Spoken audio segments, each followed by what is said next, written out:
We are about to get started with our meeting. Please have a seat and let us get started with our meeting. All right. Bob, how are you? Could someone close the door in the back, please? We've called this meeting to order. This is the city council meeting. It's September 17, 2025. The time is 6:46. Madam Clerk? Mayor Douglas Lawson. Here. Chairperson Shirley Lanier. Yeah, here. Chairperson Kashaba Miller Anderson. Present. Councilperson Bruce Guyton. Here. Councilperson Glenn Spiritus. Here. Councilperson Priscilla Davis Panier. Here. City Manager Jonathan Evans. Acting City Clerk Deborah Hall is present. City Attorney Don Nguyen. Here. Madam Chair, you have a quorum. Let the record reflect that Councilperson Miller Anderson is present by audio. We will have a moment of silence followed by the Pledge of Allegiance by our mayor.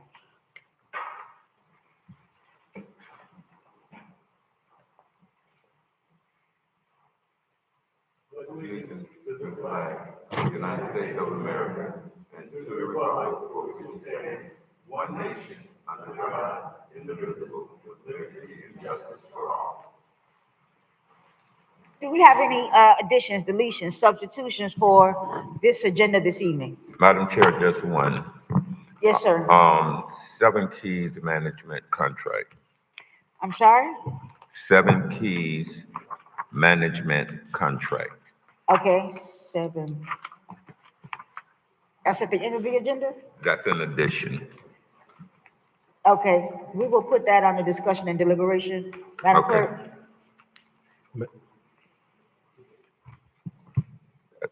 That's it, Madam Chair. Staff, any additions, deletions, or substitutions? 7 Kings Management. Yes, Madam Chair. For the regular agenda, if the board will indulge us to allow for our lobbyists to present under awards and presentations for 5 minutes. Mr. Curlin with Alt-K and Fay, our federal lobbyist, is here. And then there was an item that was added to the agenda late yesterday evening associated with community benefits, and I will make a presentation under the city manager's report, under discussions and deliberations. And then I think also the clerk has an item that she's going to add on to the agenda. Is that correct? So, hold on a second. So we have 12A as management contract. We have 6 as the lobbyist. And what is the next one?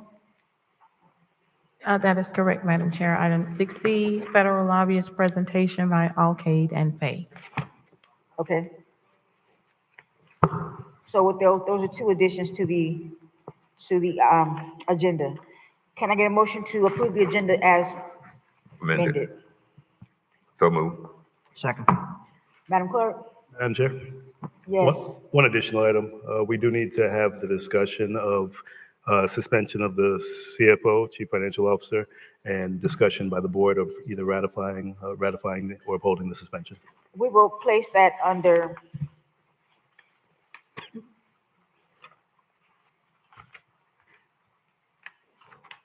(12B).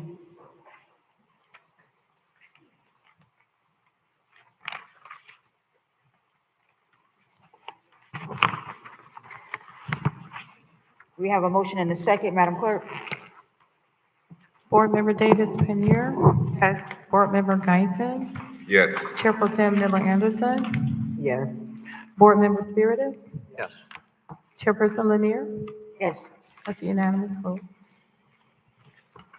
Our next item is the consent agenda, and all matters listed under this item are considered to be routine, and action will be taken by one motion. There will be no separate discussion of these items unless a council person so requests, in which event the item will be removed from the general order of business and considered in its normal sequence on the agenda. A motion to approve the consent agenda? So moved. Second. Madam Clerk? Board Member Davis Pannier, Yes. Board Member Guyton, Yes. Chair Pro Tem Miller Anderson, Yes. Board Member Spiritus, Yes. Chairperson Lanier, Yes. unanimous vote. Let's move to our awards and presentation. Madam Clerk? Madam Chair, we are on awards and presentations, item 6A, presentation from Florida State Representative Gervonta Edmonds, District 88. Thank you. And just to add a correction, along with me is our state senator, Mac Bernard. Well, good evening, Mayor, Chairperson, council members, city attorney, city manager, city clerk, and the whole Riviera Beach team. I'm honored to be here today. My name is Gervonta Edmonds, and I'm proud to serve as the state representative covering Lake Park, Riviera Beach, West Palm Beach, and Royal Palm Beach. But we're here to talk about Riviera Beach today. As you all know, we spent 105 days in Tallahassee. That was a record-breaking amount of time. Usually it only takes 60 days to pass the state budget and fight for the good bills and stop the bad ones. Out of all that hard work, we had many appropriation projects, but we're here to celebrate our law enforcement. In the past, you know, I've come with checks for our water treatment plants, for our fire station, but I'm very proud to celebrate our first responders. And this is not just me alone. This is with the help of our state senator, Mac Bernard, your lobbyist, Attorney Sean Pittman, who's born and raised here in Riviera Beach. He couldn't be with us today, but he's here in spirit. But again, we know that there's a lot of priorities that Riviera Beach has, from water to housing to education to our business community. But this is a great momentum boost for our community. And so with that being said, I'm going to bring up our state senator. And after we land the plane, we would love for all of you to join us in a quick photo.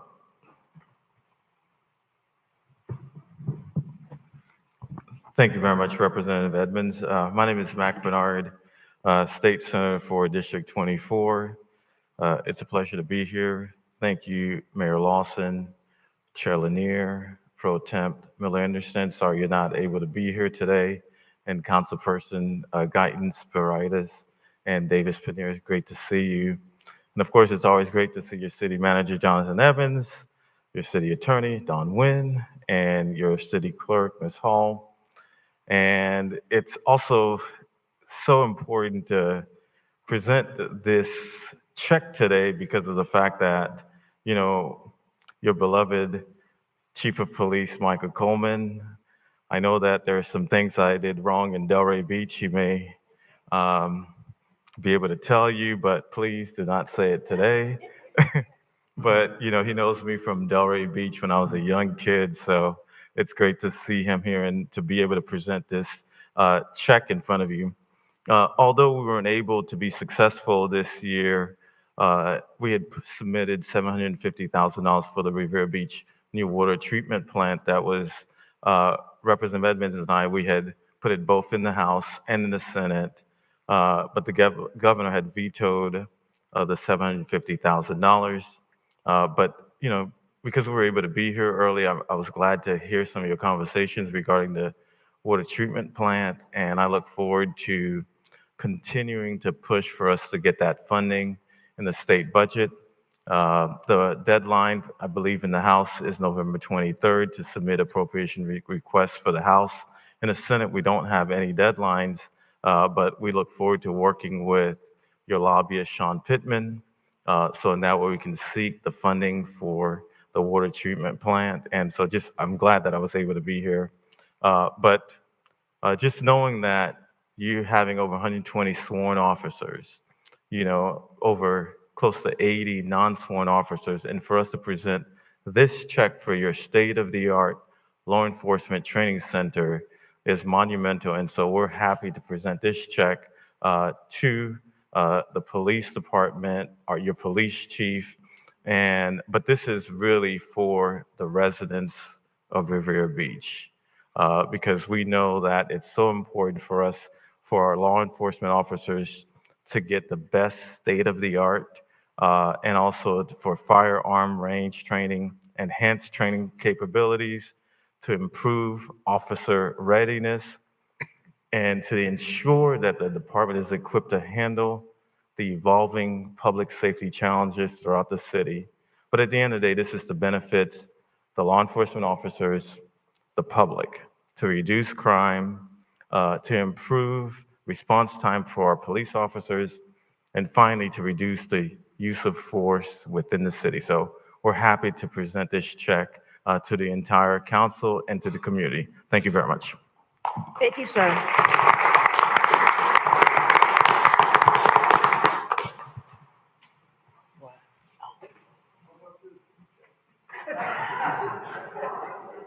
$500,000.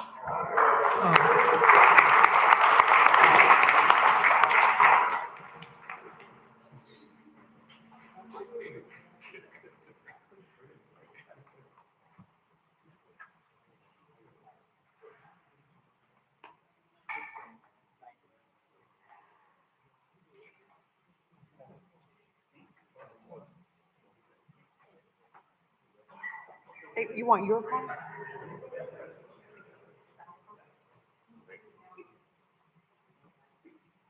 Get some balance on this side, man.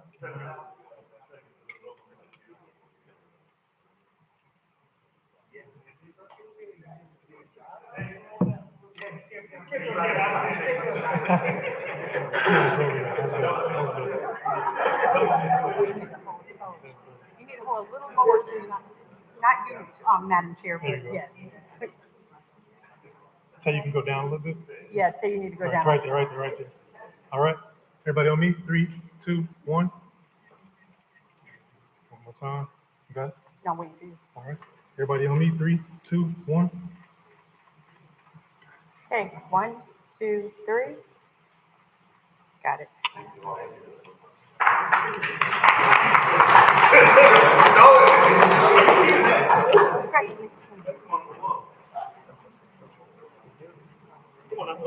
Don't worry about that. None of that is for you. None of that's for y'all. We gotta keep it going. Just one quick comment, Madam Chair. Make it quick. No rush. Thank you And so, thank you so Rep. much. Edmonds, Senator Bernard, if you guys can real quick come back up to the front. Madam Chair? Yes, go ahead. Thank you. On behalf of our great city and the residents of Riviera Beach, I just want to express our profound gratitude and dedication to the support that you two have given to us. You've worked tirelessly within the county and within the state, and it shows every day when your commitment to this organization, and we're just thankful. Thankful that you can stand up and stand strong with us and support us how you've been supporting the city of Riviera Beach, and we're honored to have you here. So on behalf of the city council and the mayor's office, we do have this to show our support.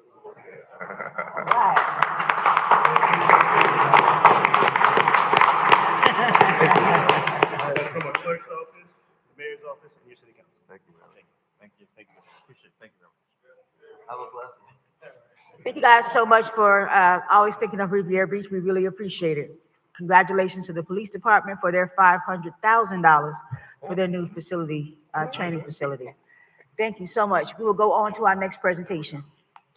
Madam Clerk? Madam Chair, we are on item 6B, Emerging Leaders Spotlight, a presentation by Councilperson Priscilla Davis Penier. Ms. Davis Panir?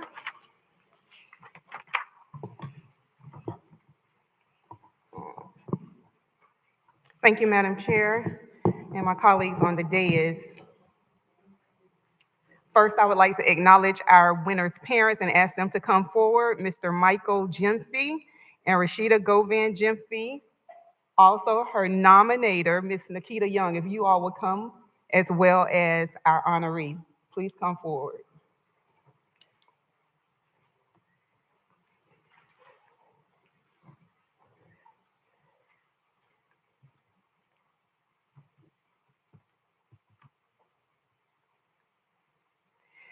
Today, we honor Zion Jimfy, our emerging leader for September 2025. She is a 14-year-old ninth grader at Suncoast High School whose actions speak volumes about her character and the commitment to her community. Zion's journey is a testament to resilience. Just 2 years ago, she faced the challenge of starting over in a new town, but she didn't let that obstacle slow her down. Instead, she took the initiative to build her own path. She immersed herself in new experiences, becoming an active member of her school's drama club, joining the AKA's Precious Pearls youth group, and I heard that she is now a 20 Pearl, congratulations, and dedicating her summer to the Youth Empowerment Program's Leadership Institute here in the beautiful city of Riviera Beach. Through her determination, she has not only found her place, but has also become a positive force for change. She has already established 2 free libraries, one at Terry's Hair Studio here in Riviera Beach, and another at Grace Episcopal Church in West Palm Beach. Along with her cadet troop, she also helped to create an edible garden at a local assisted living center. Clap it up for her if you're in the building. When she's not leading community projects, Zion enjoys acting, building with Legos, and painting. Zion's goals are as ambitious as her spirit. She plans to earn a 4.0 GPA throughout high school. That's all A's, y'all. And she hopes to attend a historically Black college or university and pursue degrees in both anthropology and engineering. Her ultimate aspiration is to continue serving her community and to see the world. Please join me in congratulating our inspiring, emerging leader, Zion. Give her a hand.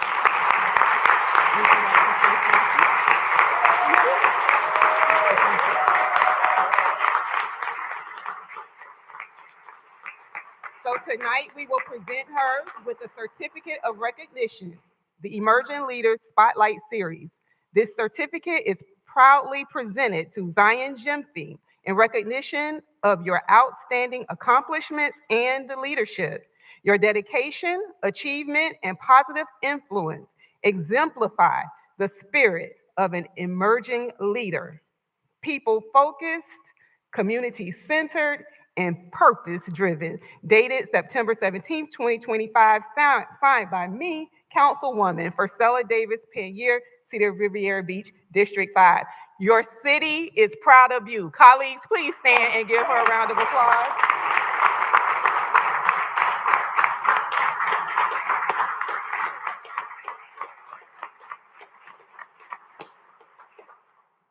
Right here, take a picture. Do you all want to take a picture with our emerging leader, or you all tired of coming? I'm sorry.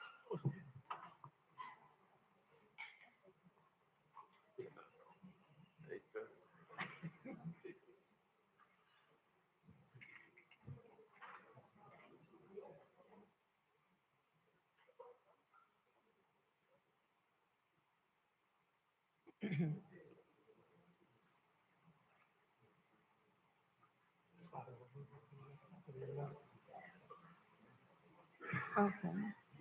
Okay, thank you. Everybody's three. You have one for each One. council? Have the speakers be coming a little bit tighter, and this way come a little bit tighter. Good. Right there. Everybody on me? 3, 2, 1. 6. And one more for the attorney. One more for the attorney. Yeah, thank you for that.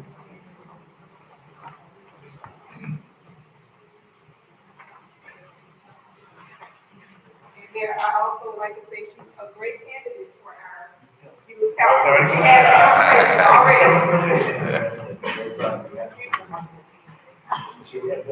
Yes, already started.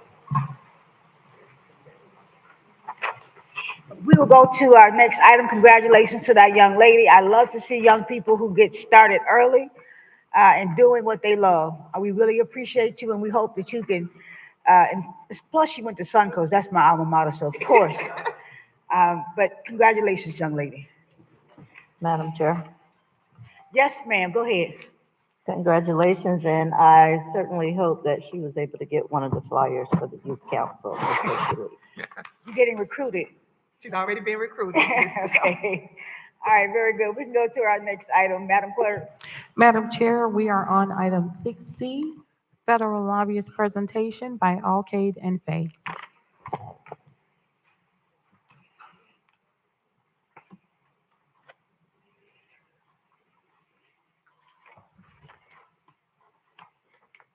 Good evening.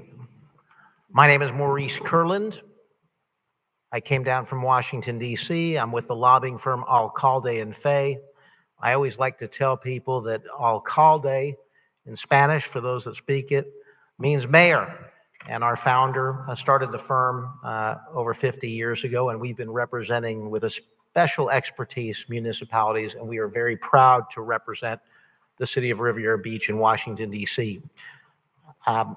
I have family and friends here and had asked the city manager if it would be opportune to come to the city today and visit with city staff, especially because I know that this water treatment plant is a extremely high priority. It's been something on our agenda for a couple of years now, and it seems to be moving forward. Had an opportunity to visit with Commissioner Spiritus and look forward to visiting with each of you commissioners and Mr. Mayor. I do want to acknowledge your city attorney, your city manager, Mr. Evans, your assistant city manager, Ms. Jacobs, and your clerk, and the other staff that I had an opportunity to visit with this morning to kind of advise them in general as to what's happening in Washington, where the opportunities are, and some of the challenges within any new administration. And so in front of you is just kind of a brief overview of some of the things that we have done. I was inspired to hear you acknowledge that young lady, Zion, to see your state senator and state representative bringing back funding for your police department.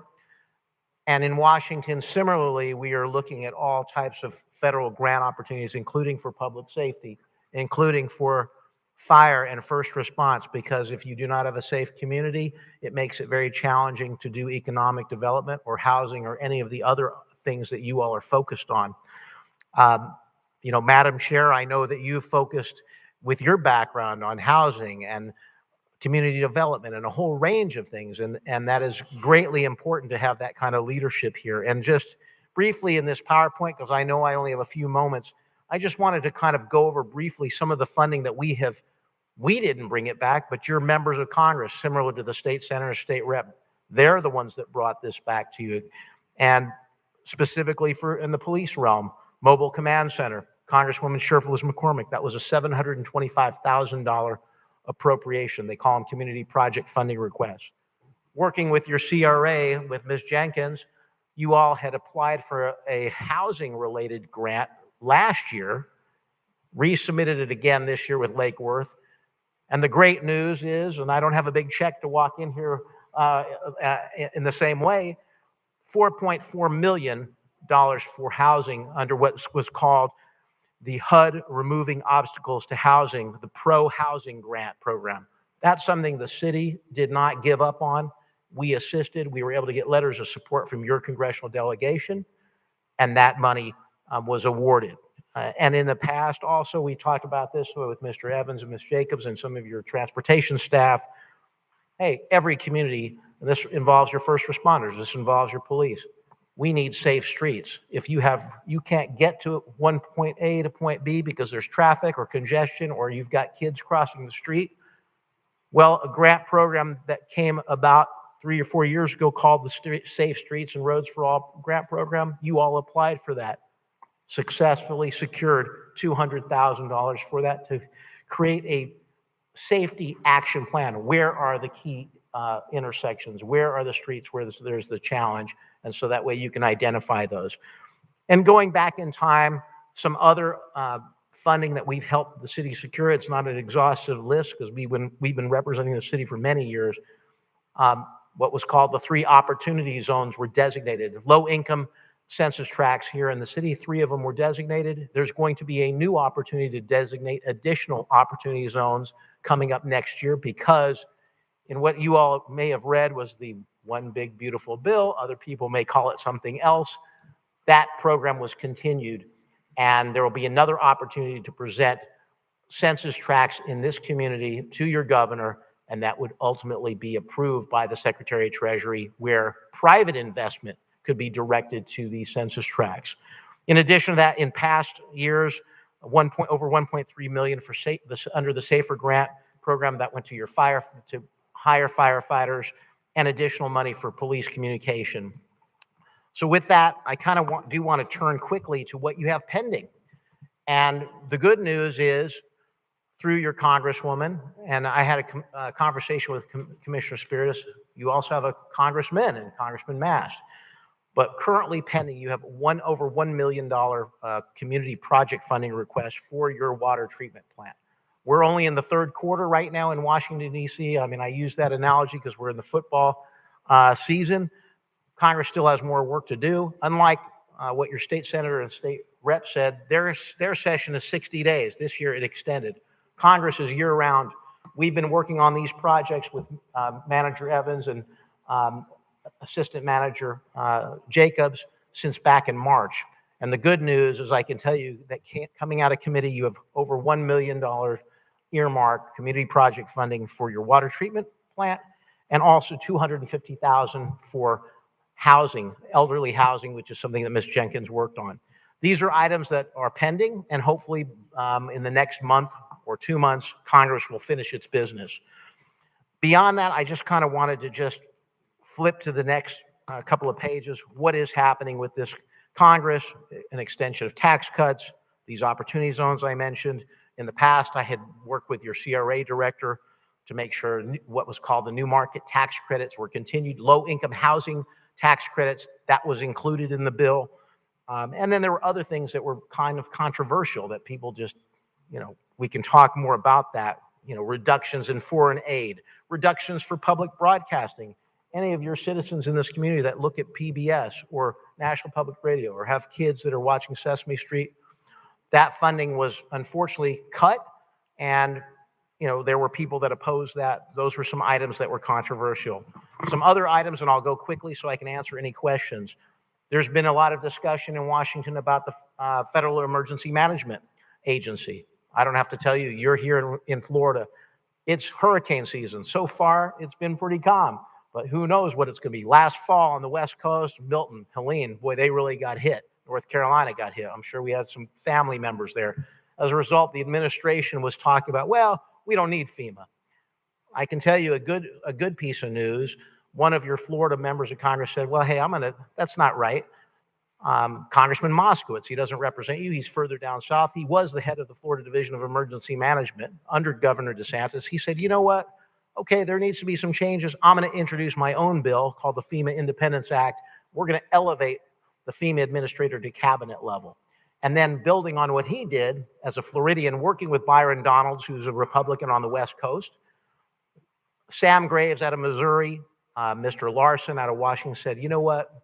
Thank you, you two congressmen. We're gonna have an even bigger bill called the FEMA Emergency Management Act of 2025, an even more comprehensive bill, but following along their lines to keep FEMA as an important agency that can support your firefighters when there's flooding, when there's a hurricane, when there's debris.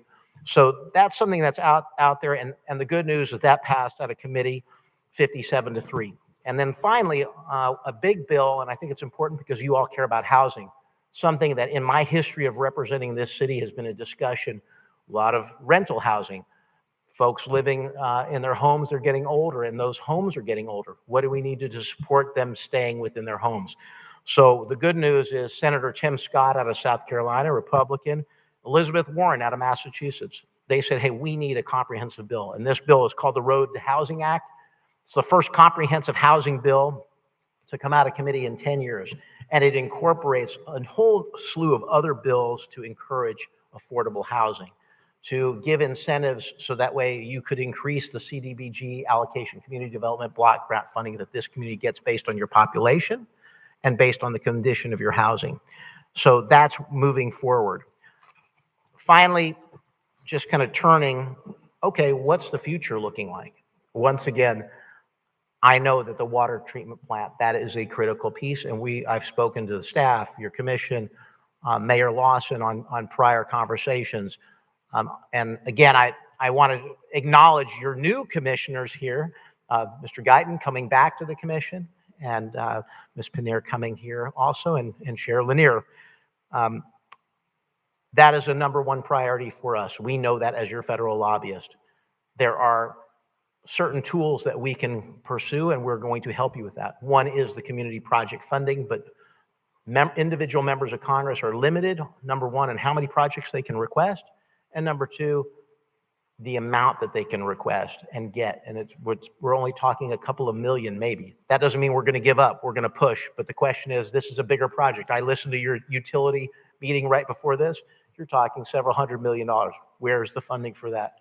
So as I was talking to, as I talked to Mayor Lawson, I talked to Commissioner Spiritus, through EPA funding that comes down to the state through the Florida Division of Environmental Protection, what's called the State Revolving Loan Fund, that is one area, and then what is also called the WIFIA funding, which is a federal financing mechanism where you can borrow up to 49% of the total dollar amount up to a certain level, and you can finance that over 25, 30, 35 years, and that's at an affordable interest rate. Now, those of us that were watching business news today, there was a drop in the interest rate. We'll see if it continues down. The question is that an affordable way to borrow money for this big project? That's a question for your finance department. What is your bond ceiling? How much can you borrow? How much do you want to go with State Revolving Loan Fund? How much do you want to go with WIFIA or some private sector dollars? We are going to look at every opportunity and available funding source, including because I don't have to tell your law enforcement this. If somebody attacks your computer systems, I was talking to Mr. Caruso earlier this morning, all of a sudden the computers go down because somebody hacks into it and you can't, and your water utility isn't working because the electrical systems and computer systems are down. There is some funding possibly for that. So if we can get some dollars from there, get some dollars from the EPA, get some dollars from State Revolving Loan Fund, that's what we're going to do. And of course, your members of Congress. The other items, transportation, I've spoken about it, public safety, housing. There will be what's called a highway reauthorization bill next year. The one that you all heard about was, they called it the bipartisan infrastructure law, the infrastructure jobs that one's escaping, but they called it the bipartisan infrastructure law. There will be another one. Those are usually 6-year bills, by the way. And within those bills, you can sometimes ask for specific projects. They haven't done that in several years, but if they do it, we're definitely going to have the city make requests. And then there's Water Resources Development Act. And then I do want to touch on specifically federal grant funding. Let me just wrap up with this. There are competitive grant programs that we are advising the city about every single week in what we call our This Week in Washington alert. It goes to the city staff.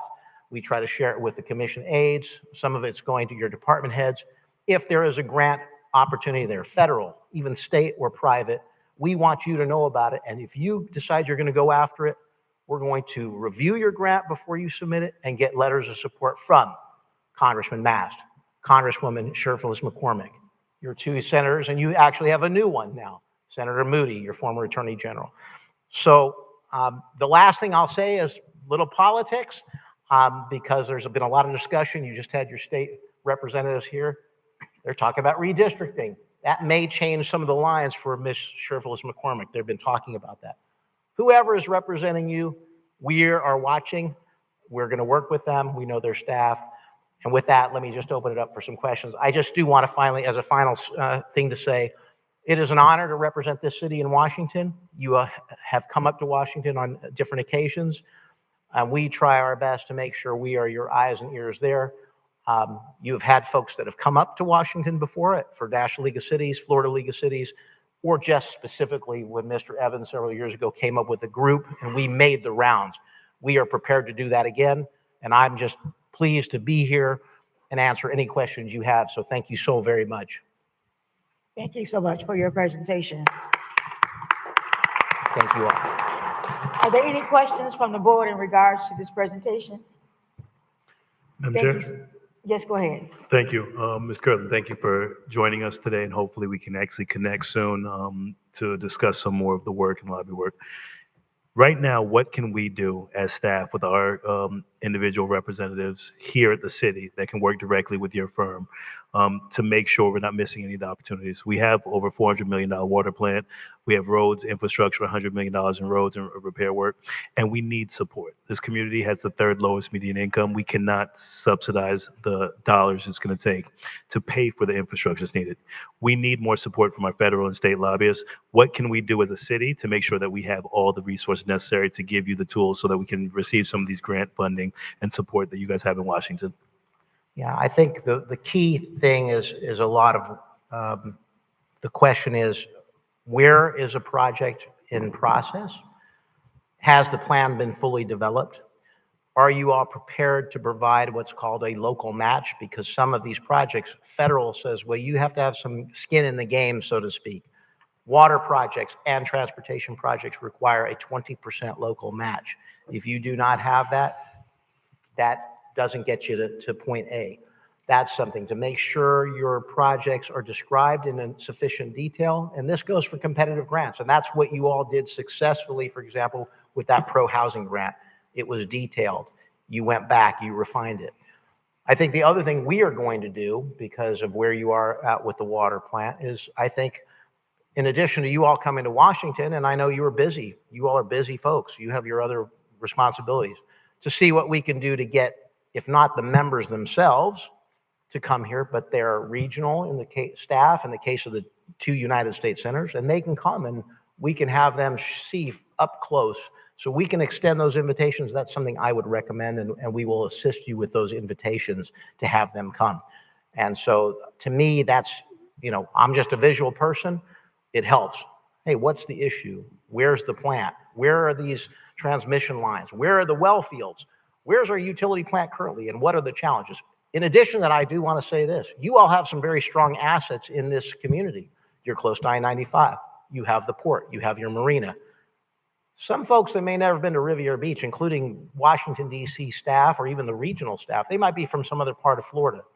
We're going to encourage them to come. And that's just something that I think is a powerful thing to do. Let's tell the story. So I hope that answered your question, Mr. Mayor. For the most part, and Madam Chair, follow-up? Yes, go ahead. In the past years, what have you seen as some of our pitfalls that we haven't addressed, especially with your firm? And what could we have done better? I just feel that it is a challenge when you've got a changing landscape in Tallahassee, a changing landscape in Washington. So I would just say this. I think you have a team in place that's been here. I've spoken to Ms. Jacobs and Mr. Evans over a couple of years. That's an advantage that they have the knowledge. In my case, I know this community because we've been representing it, and so I think the only real thing is to get even more assertive. I mean, does that make sense? To get even more assertive. And if you have your 2 new commissioners, if they can come to Washington, Chair Lanier, if you can come, I mean, I don't want to take your time needlessly. I know Commissioner Spears, he himself came to Washington, and he's got some very unique knowledge from his past experiences. Everything that you all bring to the table from your own community involvements or other reasons to come to Washington is helpful. I know Mayor Lawson, you came to Washington for other reasons, and we made sure that while you were there, could we take you away from that and let's go visit with a member of Congress, or let's go visit with another member of Congress that is the chairperson over the committee that has oversight over all water projects. That is helpful for you, and that's where we come in. Your state lobbyists, they can talk about what they're doing in Tallahassee, but I can tell you this. We represent ports, we represent sea and airports, we represent the cruise line industry, and we represent other municipalities. And so let's say we need to talk to, for example, Mayor Lawson, the chairwoman that heads up the committee that is overseeing water. We happen to know that particular member who's not from Florida. Maybe they're California, New York, wherever. Let's go talk to them and walk in. I mean, we'll ask Sherfields McCormick and Mr. Mass to help us, especially depending on the political sides, but to go in. And of course, you have your 2 United States senators. I mean, Senator Scott's been there a while. He's a governor. He was governor. Senator Moody was the AG.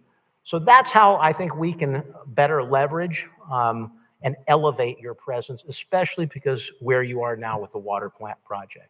Thank And you then- so much for thank you so much, sir. We really Yeah, I'm sorry I'm appreciate- taking too much time. We You'll- really appreciate your feedback from our lobbyists and what the work you're doing in DC for us. We really appreciate that.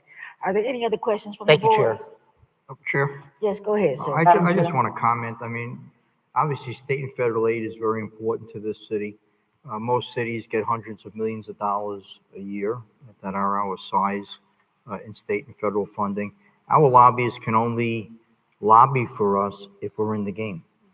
If we don't submit an application, there's nothing for him to do. So I think it's important for us to fill that position, an intergovernmental affairs position.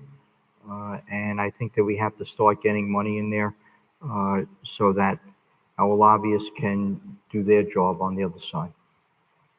Thank you. Thank you so Madam much, sir. Chair, Yes, go ahead.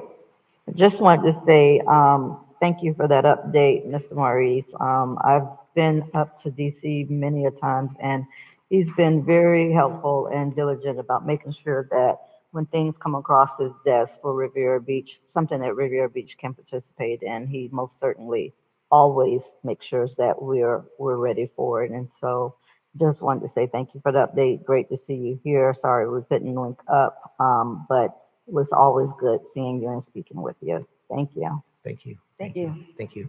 Thank you so much, sir. Thank you so much, Chair. Yes, Thank you. thank you. Thank you, Mayor. It is 7:26. We're going to go and start with our public comment. If you haven't gotten a card in, you can, but you do have until 7:30 to put that card in. Public comment shall begin at 7:30 p.m. unless there is no further business of the city council, which in that event, it shall begin sooner. In addition, if any item is being considered at 7:30 p.m., then comments from the public shall begin immediately after the item has been concluded. Please be reminded, the City Council Board has adopted rules of decorum governing public conduct during official meetings, which has been posted right here. In an effort to preserve order, if any of the rules are not adhered to, the City Council chairperson may have any disruptive speaker or attendee removed from the podium, from the meeting, and/or the building if necessary. Please govern yourselves accordingly. Madam Clerk? Madam Chair, the first speakers will be Dr. Philip M. Dukes, followed by Lloyd Brown and Joseph Bedford Sr. Who's the first person? Philip Dukes, Lloyd Brown, Joseph Bedford Sr.,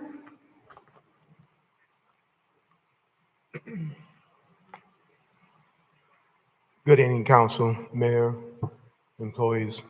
I just want to clarify my previous statement. Being in real estate and having a background in warehouse manager in electrical wholesale and plumbing wholesale, I understand the cost of construction material. My question was not about construction material, but it was about the consulting fee that Brown Associates is charging. So I just want to clarify that. But I do want to give kudos to our appointed mayor, Mayor Lawson's. And I don't know if that word kudos is showing my age, but I don't know nobody say that anymore. But I want to say, it's been said to me that he does too much. And I'll say to that is that people don't understand branding. And they don't understand being consistent and being engaging. So, and far as I understand, I don't know if he's behind the other elected officials starting to engage with the city of Riviera Beach, starting to have town hall meetings in the city of Riviera Beach, which I am very appreciative of, because now we're being engaged with our other officials. I just want to say thank you. And that's all I have comments. Thank you. Madam Chair, the next speaker is Joshua Velez, followed by Cindy March and Michael Jordan. The acceptance of public comments for non-agenda items is now closed.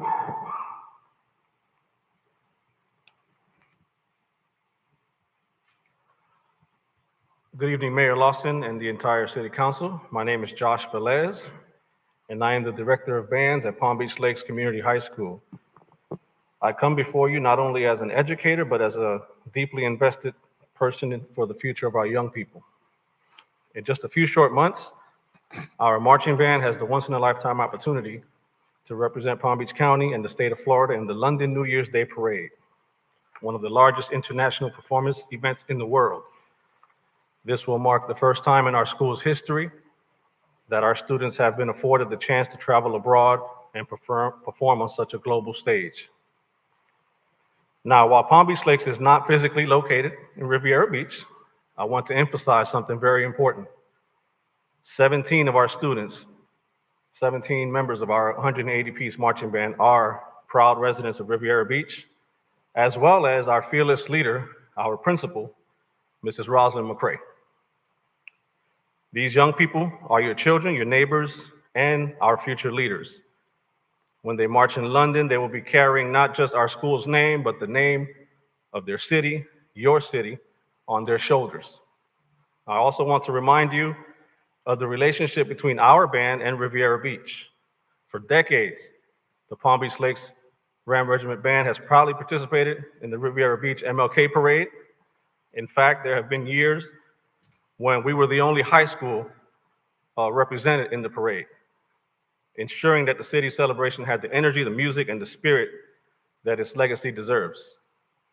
This connection is not new, it's rooted in years of commitment to this community.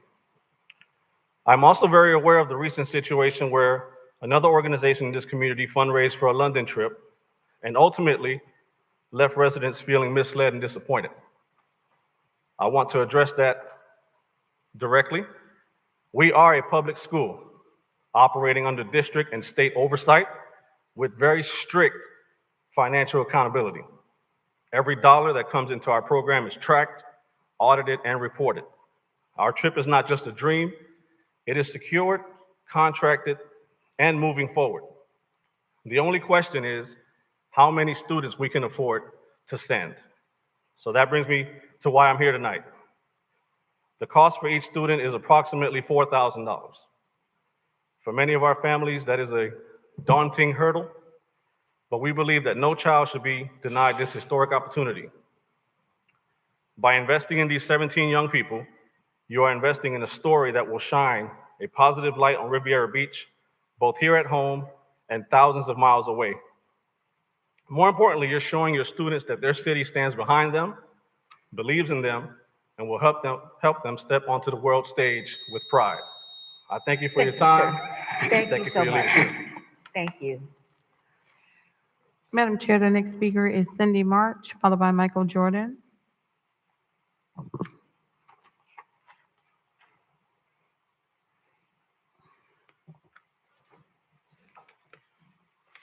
Good evening, Council. I first want to say congratulations to the Police Department.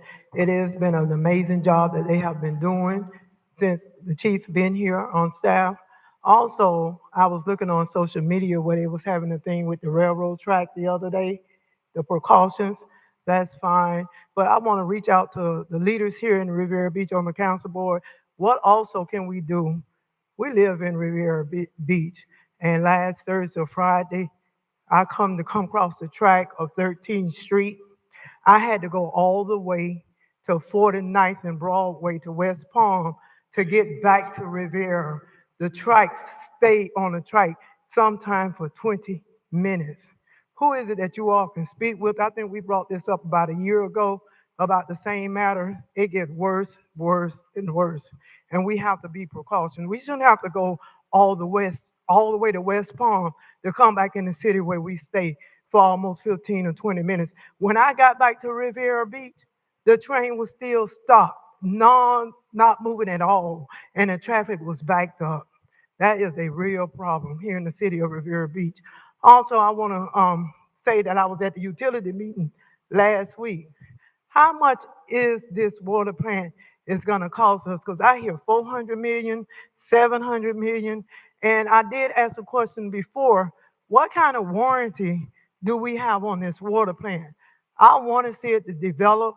I'm one of the people that really want to see it develop, but at what cost with the warranty? Why are we putting so many band-aids on the wells? And I was confused. Why are we band-aiding the well and we spending almost $400 million for a new water plant? I mean, that's something that we need to be asking the people that's bringing it forth for us to have clean water. We need it. We definitely need it. That should be our number one priority. And whoever running for election, don't even talk about clean water till we get clean water. Thank you. Have a great one. Thank you for your comments. Next speaker is Michael Jordan. I would like to say hello to the council and everything. I hope everybody had a great day, all the staff. I'm going to be very, very short. Of course, I came up to congratulate the chief of police and his staff, but I know that he couldn't have done it alone. It takes all of us, like I said before, together everyone achieves more. That was so great to see how they gave you additional funds so that you can continue to do the great job that you're doing. I live in the city of Riviera Beach. The crime has gone down. A lot of the elders that I talk to and go and sit and have conversations with and do things for, they feel a lot safer. Not only that, I know from experience, when he see you, even when he see you for the first time, he engages with you. He introduced himself. That's the way that we partner, and I really give him the utmost respect for that. I also would like to congratulate Ms. Panier on her event. That was very, very well done. And it was standing room only. I'm sorry that I was unable to be there, but I won't miss anything else. And like I said, just keep moving forward, in order for that to happen like that, everybody had to be together as one and working in harmony. So that's a great job, because whatever the chief do to help the city look good, it also helped the council and everybody else look good. So that's all I'm saying. Let's just continue to build the partnership with the residents and continue to move forward. Like I said, we do know we have things that we have to fix, but let me know what I can do to help as an individual. You know what I'm saying? I always want to support someone when they're doing the right thing.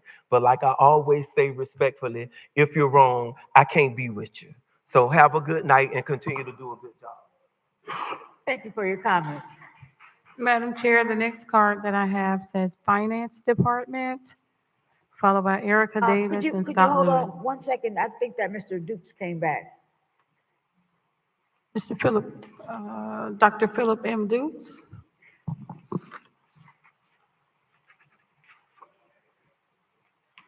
Thank you so much. I apologize for being late. I had to. When you get over 60, your bladder doesn't do well.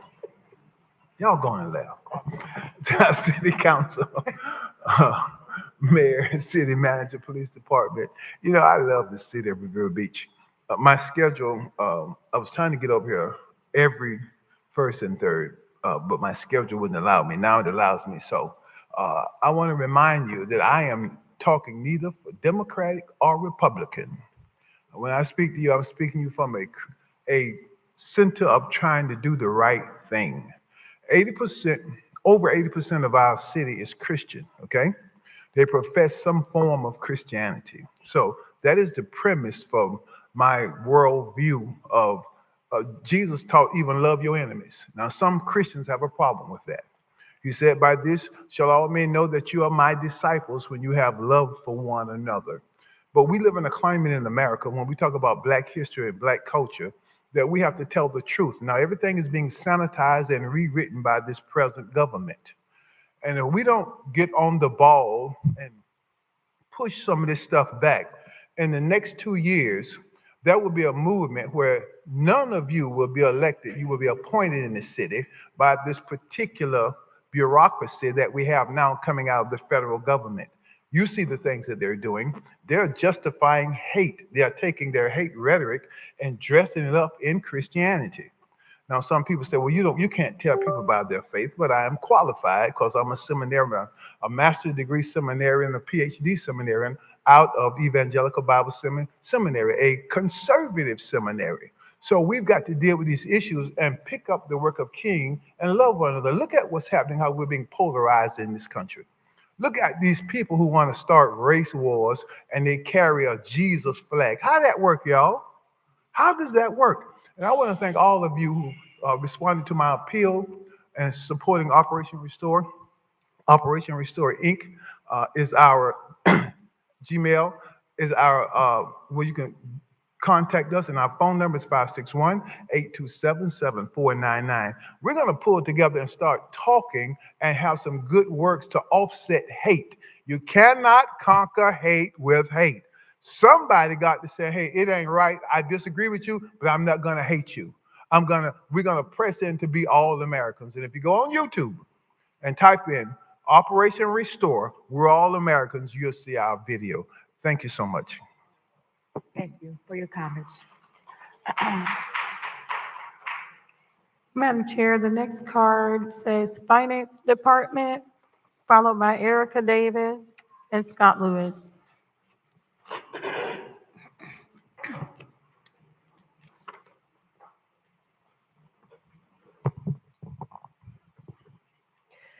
Brooke, City of Riviera Beach Finance Department. Dear Mayor and City Council, the Finance Department, or should I say Finance family, stand before you today to express our full support for Mr. Sherman. We know there are various circumstances at play, but we want to highlight some key aspects that reflect why we believe his suspension is not only a misunderstanding, but an injustice. Majority of us have had the privilege of working closely with Mr. Sherman for several years, and we can say without hesitation that he is a person of integrity, dedication, and commitment. His leadership has not only inspired confidence, but has created a work environment where transparency, collaboration, and respect are paramount.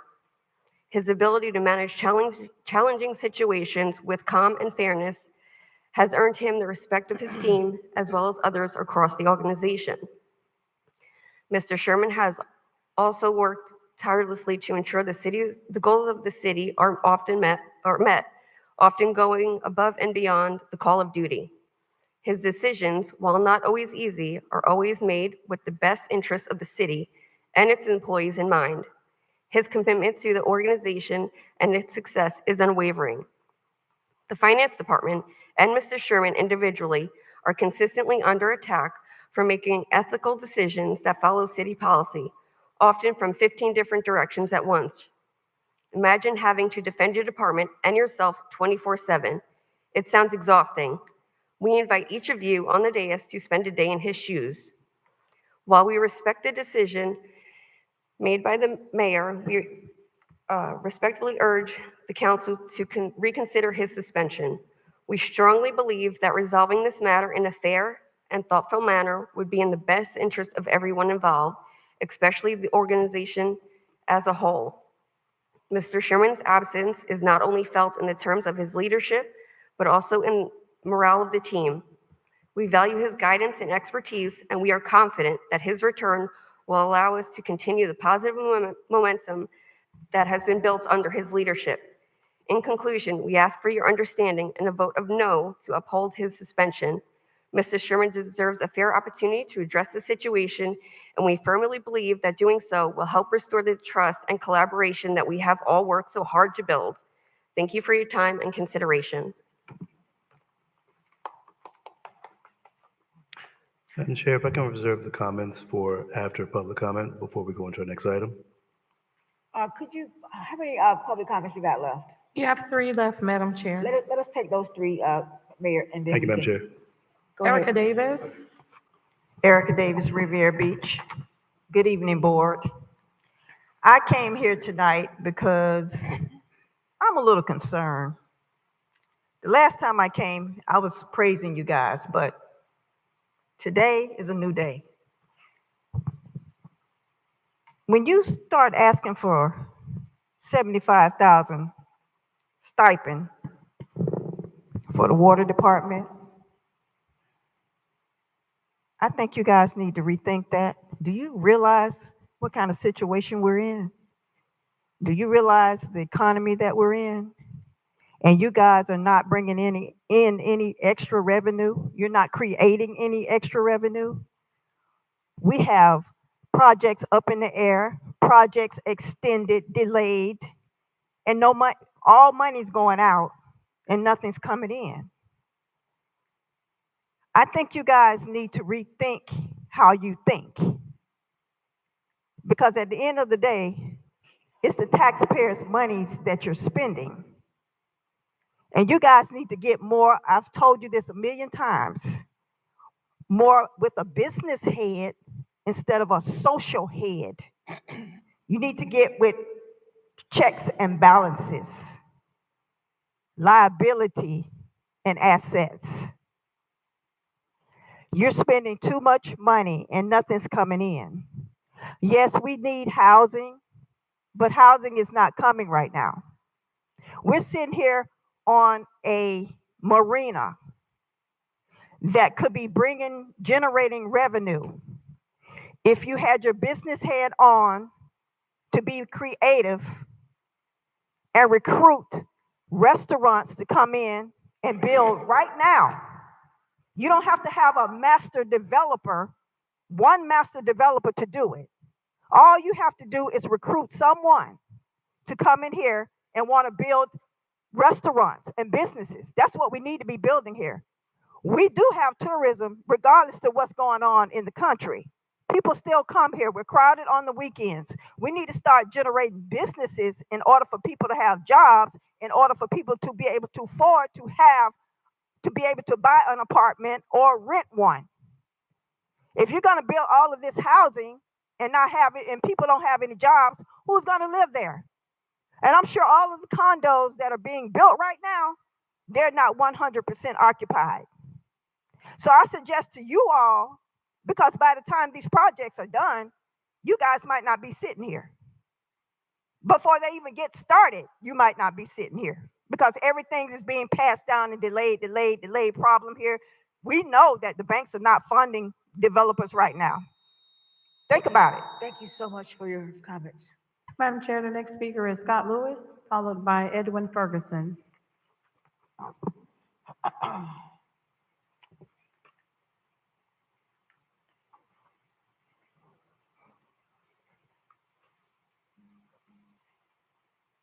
Hi, my name is Scott Lewis. I'm on the audit committee, as you all remember, and I have two questions that I'd like you to think about someone making a motion and actually formalizing what I'm going to request. I'd like to get you all to move to have our audit committee has a meeting next month, and I'd like it to move to direct the audit committee to begin to write out a scope of work for an independent auditor to be as a contract person that would report to this board. So that was number one. And number two is that I'd like to have you all direct the audit committee to work with finance, which, by the way, I'm rather shocked by this news tonight. But anyway, I would like to have the finance department work with our committee, and you all direct us to do it, to research what is it going to cost. Like I heard the previous speaker talk about future cost, and you've heard me say that I see what you're doing as really being the most gentrifying agent in the city is this council, because you're going to be raising the taxes and the bonds and all the different sources of revenue that everybody has to pay to support this habit. And if you would allow us to research what is it going to cost me, because today my water bill is more than my electric bill. Now I know it's got trash and things on it, but that's more than my electric bill today. But it's going to have 100% increase over the next 4 years. So what's my property taxes going to look like? And when you add in all these bonds, I can't even add them all up. It's hundreds and hundreds of millions in bonds. And you're going to be asking people west side of the tracks that can't afford to do this. You're going to force them out. And please be sure you know, doesn't matter if they rent. You think the landlord isn't going to pass on your tax increases to those people that are paying rent? They're going to do it. So you can build all the different job sources you want. You're running the people out in the future. Now you won't be there because this doesn't come to pass for another 5 years. Most of you will not be sitting there, but you are passing this debt to the taxpayers that you represent. And so those two topics, I would like our committee to do something active. I've been in 5 meetings, I think. We've not been able to accomplish anything. But if you would please direct us to do 2 tasks, that would be great for the city and the citizens. Thank you so much. Thank you for your comments. Madam Chair, the last speaker is Edwin Ferguson. Good evening.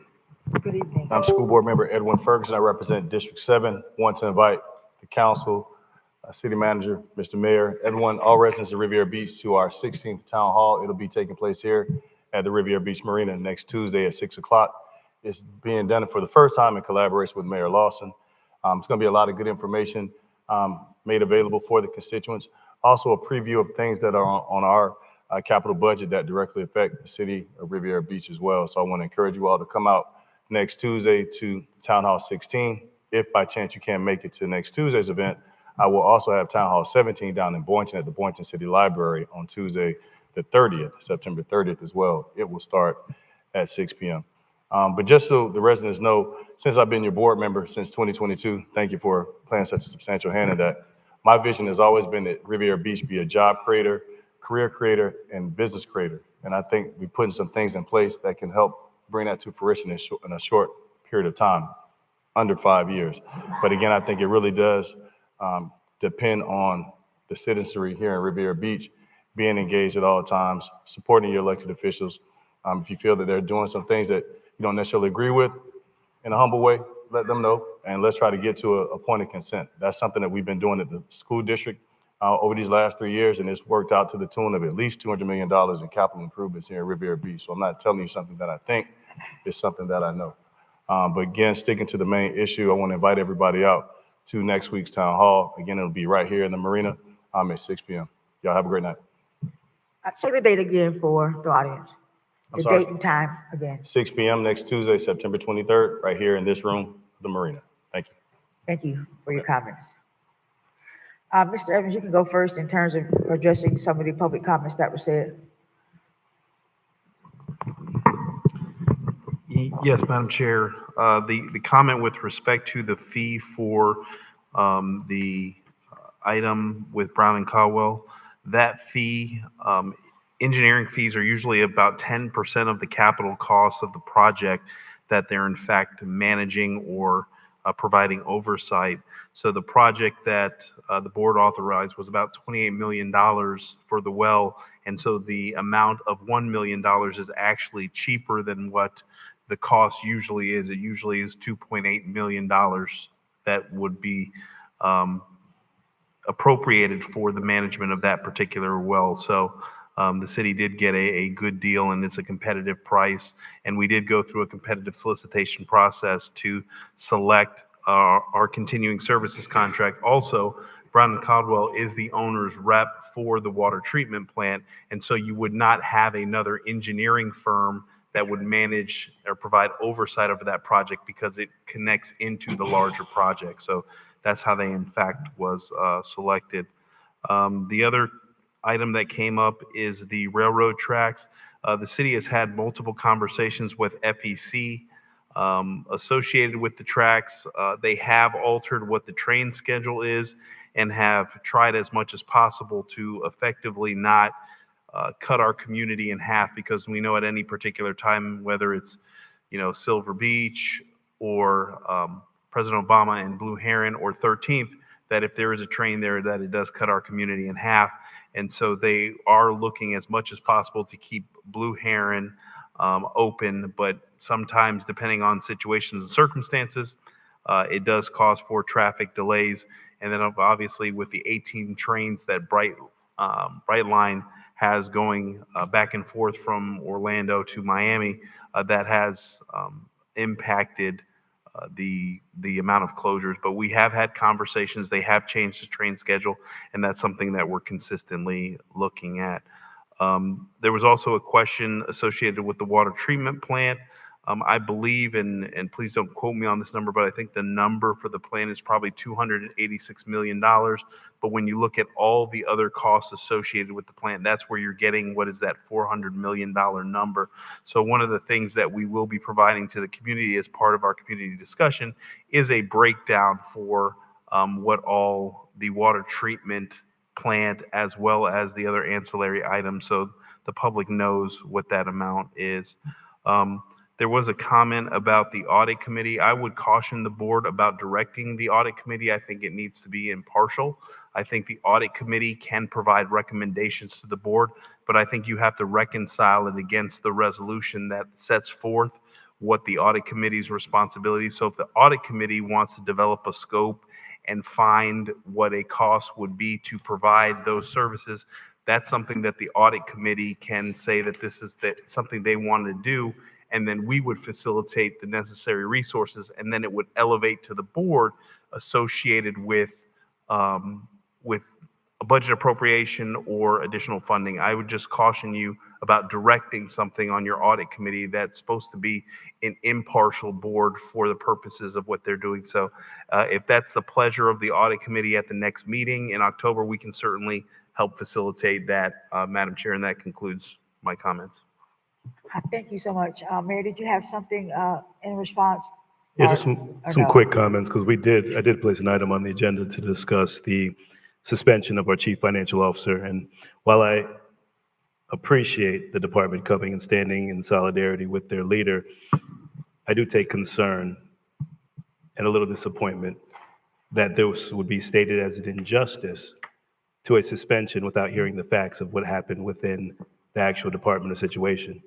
Being that we are going to read and discuss the item tonight, the entire finance department will have an opportunity to hear about the reasons for the suspension. And it is offensive to calling it an injustice and asking for this board to not ratify or uphold a suspension without knowing all the facts. So as leaders, I respect your First Amendment right. I expect your ability to speak on behalf of your concerns for what happened and what transpired. But I just want to ask the entire board, the public, and all of the community to always reserve judgment until you have all the facts, until you know all the details and you're clear and concise with what you're speaking on, because you don't want to pass or state that something is an injustice without knowing what actually transpired and what's the reason behind it.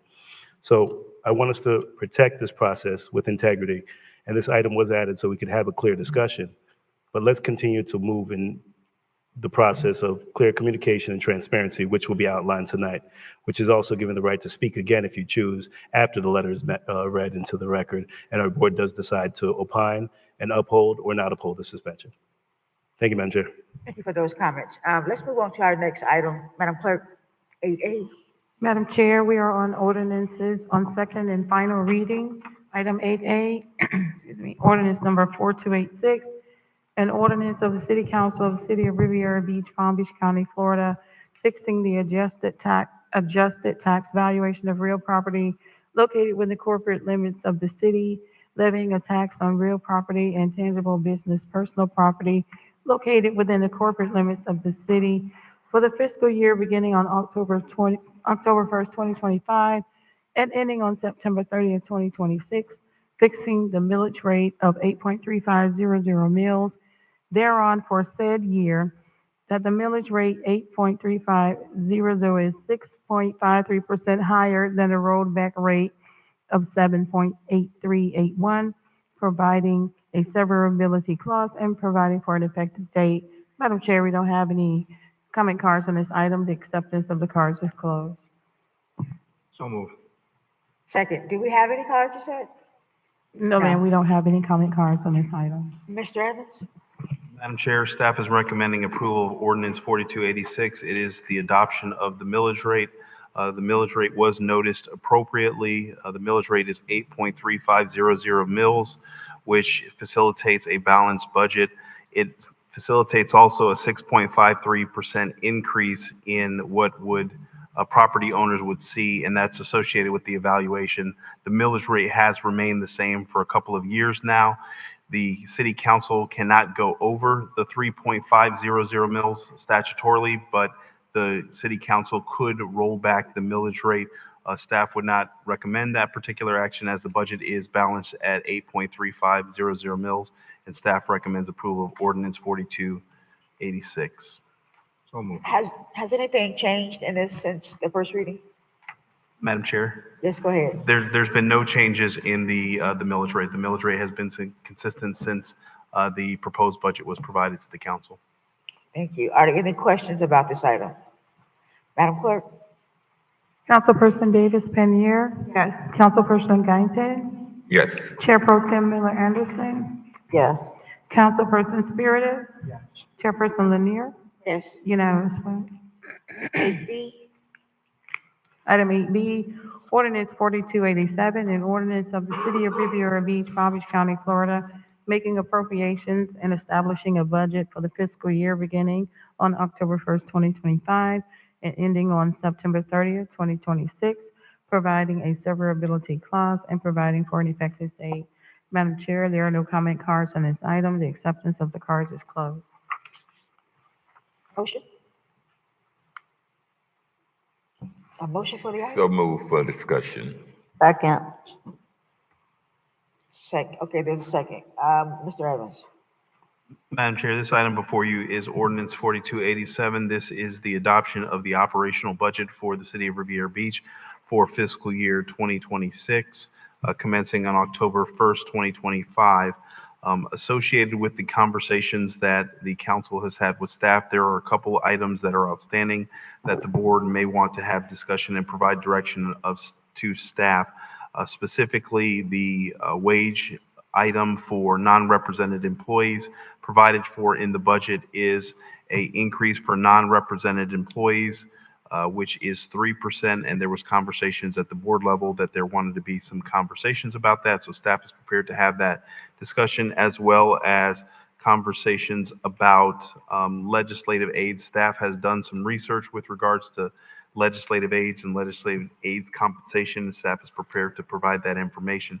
Associated with the items that have been presented to you, there have been no modifications since first reading, and staff is prepared to answer any questions the board may have and make the associated changes in second and final reading. Madam Chair. Yes, go ahead. Mr. Evans, we requested that we be provided with the cost of each step, additional cost. If it were 4%, 5%, 6%, what would be the additional cost? I don't remember seeing that. Did you ever send that? Madam Chair, if I may.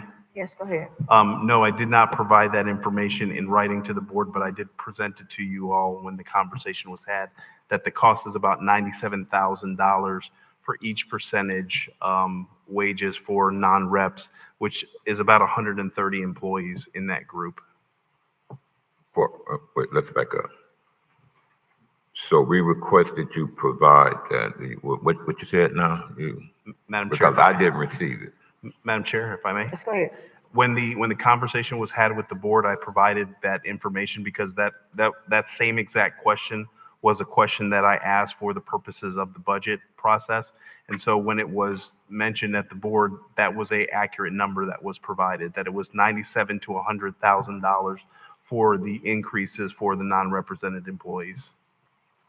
So that is for these, that is for the 6%? Madam Chair? Yes, go ahead. If it was 6%, it would be an additional $300,000 onto the budget. Right. Mr. Evans, I want to speak for me, not for the other council people. When we ask you to provide us something specific, that's what I want. I don't want you to tell me that you gave us the answer at the last board meeting. You gave us the answer and we said, provide us with some specifics, what each step would cost.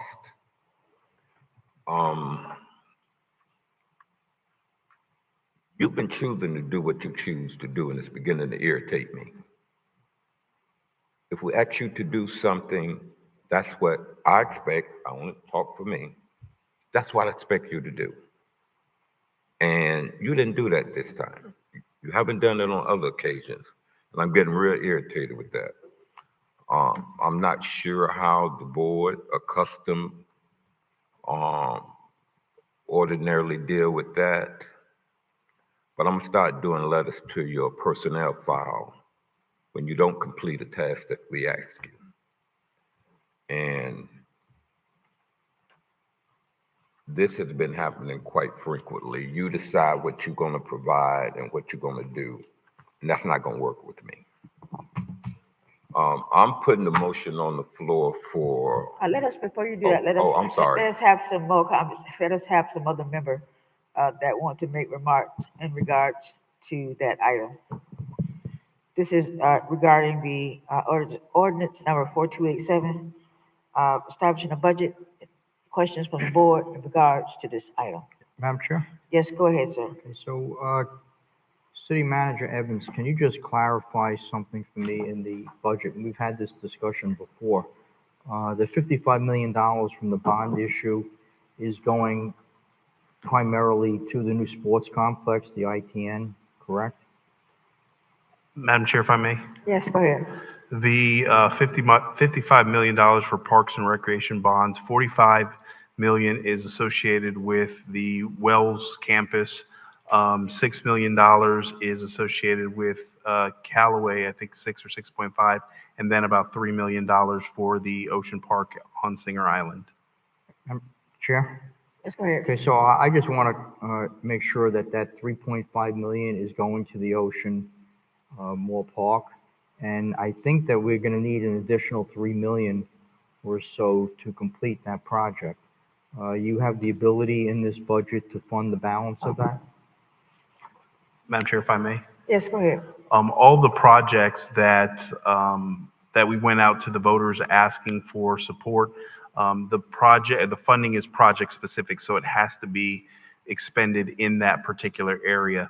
We are in the process of designing and costing out some of the improvements to the Ocean Park, and we anticipate that we're going to need additional capital, and that's something that we're going to come back to this board. But we do have flexibility in the existing budget to whether it's utilize monies for the Parks and Recreation Master Plan and pledge that money to be able to get more capital in the bond market, or put together some monies from some other projects that we have to increase the number for the expenditure on the island. Chair? Yes, go ahead. Okay, so I thank you for that, and I'm looking forward to that. We know, of course, that at least 10% of 55 million should be spent, in other areas, not in just one project. So I'm just hoping that we're going to get to see this full project completed at the Ocean Mall. Thank you. Okay, any other questions as it relates to this item? Madam Chair, the budget item? I'm sorry? Approval of the budget? Yes, ordinance number 4287. We're Yeah, talking about I have that. a few questions. Okay, go ahead. Yes, ma'am. Thank you, Madam Chair. Housing department that was actually established. Mr. Evans, for the record, the housing is going to be creating a housing division underneath the Development Services Department, and the makeup of that department for the Housing Authority. What is our vision and goal for that, and how are we going to make sure those funds are allocated to get out into the community on the city side? Madam Chair, if I may. Yes, go ahead. The intent of the Senior Business and Economic Development Manager position would be moved into Development Services. That particular position would manage what is the housing and the economic arm of the agency. It would be housed in Development Services. That particular position would assist in facilitating, some of the expenditures that we anticipate with the monies that we're set to receive from the feds. Mr. Curlin pointed out that we're probably going to get around $2.3 million. Also, that's going to assist as it relates to managing and providing for opportunities with regards to the MEHOP, utilizing the MEHOP as a mechanism to induce economic redevelopment specific to housing. Big picture, we also see that as a way to facilitate redevelopment activities. It is not a situation where we as the city would be partaking in the redevelopment ourselves on the housing. We would look for partners to help leverage that fund and be able to utilize that. And so that will be housed in the Development Services Department to ensure that there's continuity and consistency, and that there's that they understand the land development regulations, what the policies and procedures are. So that particular position and department will be responsible for that arm of the agency. Thank you, and I want to commend Mr. Evans for that, because that was something that we listened and talked about in the listening tours as we went around the community. I met some residents last night at a town hall that we hosted. They actually joined us tonight, and I'm just thankful because they talked about the Live Local Act. They talked about housing options and resources, and they're doing development right here in Riviera Beach. So if we don't have the available resources and the dollars assigned and somebody directly overseeing that, then they can't actually go through that process. So we have some funds available, the money is coming, and we have resources available for you guys and anyone else that's trying to develop. The entire city, we've talked about creating housing options. In our CRA, we've had a small area that actually addresses some of the housing. Now it would be across the entire city. So this is going to be a very important department, and I want to make sure it's properly funded and supported so we can address housing from Singer Island all the way to military. Madam Chair, the 6%, did we ever get clear direction from Mr. Evans? I know we talked about, there was some discussion, but I'm not sure if that is the motion that we're looking at, but that 6%, is that something that the board is going to move forward and give direction to staff to include that into the board for the salaries for the non-union reps? I know Mr. Evans needs direction for that before we vote on this budget. Okay, Councilman Guy, you have comments? Well, that is what we discussed, and that's when the request was made to bring us back specific numbers, because we were told at that meeting it's about whatever he said. So we asked for specific numbers that we did not get. That's why I'm a little irritated. But I am in support of the 6% for part-time and full-time non-union employees. There was another item. Have you? I'm gonna get to that one. So thank you. Go ahead. And so just to be Well, clear, wait. We need to get a consensus on that issue. well, that's why I want to make sure, because Mr. Evans kind of just gave a roundabout number, which was 97 to 100,000, depending on the salaries, the staffers. So every 1%, we're looking at 97,000 if the board, and that would be added onto our budget. So if we go 4% for our staff, it's going to be 97.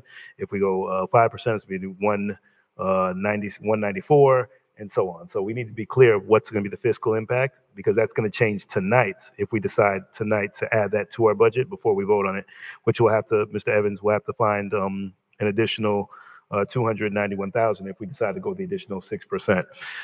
There were some concerns that I had with staff or Mr. Evans in reference to the salary study and making sure that we had budgeted dollars available so when the salary study does come in.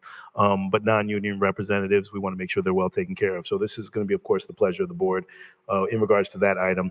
The other two items that I have is the salaries for the aides, which I want to address. And I think those are all my items. But if you guys want to opine on the raises first before we go into the aide salary. Madam Chair, Yes, go ahead. can we hear the aides information now too, before we make decisions, so we can just opine on everything? Yes, ma'am. Okay. And so my feedback for that is city charter, section 19. The charter states that the city council may, subject to annual budget procedures, appoint and set the salaries for its legislative staff. And we shall serve at the pleasure of the council, whose representatives will be provided by ordinance. The staff shall not interfere with the city manager. Understanding this and these appointments, for a number of years, I believe Mr. Evans has had oversight in regards to who handles or who actually dictates the starting salaries or the salaries of any of our staff. But as our legislative aides, Mr. Evans doesn't have the authority or ability to dictate or determine based on this charter who we can hire and also what starting salary we can hire. But I just want to get clarity. Attorney Nguyen, based upon this section of the charter, who would set the salaries and when do we set the salaries? Council would set the salaries. Madam Chair, that's what you said. Oh, so that was my fault. Oh, I'm sorry. Madam Chair, I apologize. Go ahead, Attorney Nguyen. Yeah, she was asking you to speak. No, I was asking her to say Madam Chair before she speaks. Oh, I never do. I'm so sorry. I'm just not in the habit of it, so I'm gonna have to learn that. Madam Chair, Yes, go ahead. the council would set the salaries. So to that point, I believe we have a salary range. But as we've talked about in the past, all of our aides deserve to be properly compensated. So I want to make sure that we set the salaries accordingly. And we have a policy in place that can actually reflect what we're setting. Mr. Evans has done a policy where he's given his department heads a 5%, he's given his assistant city manager 10%, and he's gone anywhere between 15% or the top of the salary to dictate or determine where he actually starts his salaries for his aides. I do believe that we as the council should be able to set the salaries for our aides, especially our starting salary. And I want us to take that upon ourselves to discuss that prior to approving this budget so we can set the salaries for our legislative aides within, of course, the budget that's already allocated by the, within the dollar amount that's allocated by the budget. Okay, so what are we dealing with first? We're talking about the overall budget. So do we want to have this discussion on how we're going to move forward with the salaries for or the increase for employees? Now, what does that mean? Does that mean every single person in the city, or does that mean um, people who are not a part of the union? How does that work? Madam Chair, if I may, Yes, go ahead. this would only be individuals that are not represented by a union. So it would roughly be about 130 persons that would receive this increase. And you have roughly about 542 FTE, full-time equivalent employees. So, I'm sorry, Mayor, could you read those numbers back to me again? You said there was 4, 5, 6. Yes, ma'am. Go So ahead. it's 97,000 additional dollars at the 3%. It is 194,000 if it's 97,000 at the 2%, and it's going to be 291,000 additional dollars for our budget if it's at the 3% salary for the non-union rep employees, which is the number Mr. Evans just gave. And Madam Chair, let me just. What is that? Wait a minute, hold on a second, Councilman Guy. Chair. So you're saying 3 and 2? What are you? I thought- So right now, Mr. Evans is offering 3% in the budget. Right. If we say we want to give them a 4% raise, a 5% raise, or match what the county did, which is a 6% raise, I think that's what I came out with when we first had the discussion, which was the 6% raise. It'd be 291,000 additional dollars in our budget. I see. Yes, Gotcha. ma'am. Madam Gotcha. Chair. Chair. I got it. Hold on a second, Councilman Spears. Mr. Guy, Yes, and I want to Councilman. remind the council that we have given the CRA 6%. I work for the county, we're getting 6%. The council understood that even we needed a stipend. I think it would be only fair that we be consistent with everyone. And had we gotten the numbers that we requested from Mr. Evans, you wouldn't have to sit here and try to calculate in your head. But whatever it is, Mr. Evans, what is the operation budget? Madam Chair, if I may. I think that, yes, no, hold on a second. I think that the issue is not giving the money. That is not the issue. We wish we can do 10%. The issue that we have to discuss is where it's going to come from. Okay, and that's what I was going to, I had a question for Mr. Evans. Okay, go ahead. Mr. Evans, what is the operation budget? Madam Chair? Yes, go ahead. Sorry, my computer just went out. The budget for fiscal year, sorry. So, Mr. Evans, when we Wait, had the, Madam Chair. hold on a second. Okay, When we this had is the gonna last be important. meeting and we talked about these steps for, 97,000, 194, 300,000 for these 4, 5, 6% increase. When you went back and you gave us this information, did you see or look in the budget to see where this could come from? Madam Chair, if I may. Yes, go ahead. So the operational budget for fiscal year 2026 is $214 million. Again, when we had our budget exercise with staff, the initial requests were $12 million over what the targeted amount was. So we had to pare down the budget request to be able to fund general operation. So the amount we did reduce, because originally we were going to go with what is a 5% increase. And so we reduced it to 3% to be able to make the corresponding reduction so the budget would balance. Also, we did look at what other municipalities are providing, but if it's the desire of the board, we would look out of, we can fund it out of contingency, we can fund it out of salary savings, we can fund it out of vacancies. There's a couple of different ways that we can look to fund it if it is the pleasure of the board.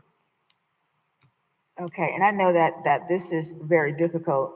And as I said, we wish we could give 10%, but we want to make sure that we know where we're getting this money from. And we want to make sure that our budget is balanced and that it is not anything else in the city, meaning residents that are going to go lacking for this change. Madam Chair. Hold on a Chair. second. Commissioner Spears. Okay, so City Manager Evans, have you done a study or comparison of our neighboring communities and their exempt staff to see what our pay would be in comparison to their pay after they get their 6% increase in the other municipalities? I guess West Palm Beach or Palm Tram is getting the 6% raise. I don't know what West Palm Beach or the county did, but have you done any sort of study, comparison study? Madam Chair, if I may. Yeah, go ahead. With respect to a wage and compensation study, we have, and I think I've provided the board with the PEPI study in the past, the 2025 PEPI study. We're very competitive with regards to our wages. That has not been the case historically. That only happened roughly about a year ago. That was one of the first things that the Human Resources Department worked with administration on to bring those folks that are what we considered our non-affiliated up to what market is. So there was increases and there was equity adjustments that were provided to bring folks up to market. And when we did look at what other municipalities, a lot of them are between that 3 and 5, 3 and 6%. Some do 3% cost of living, the other 3% merit.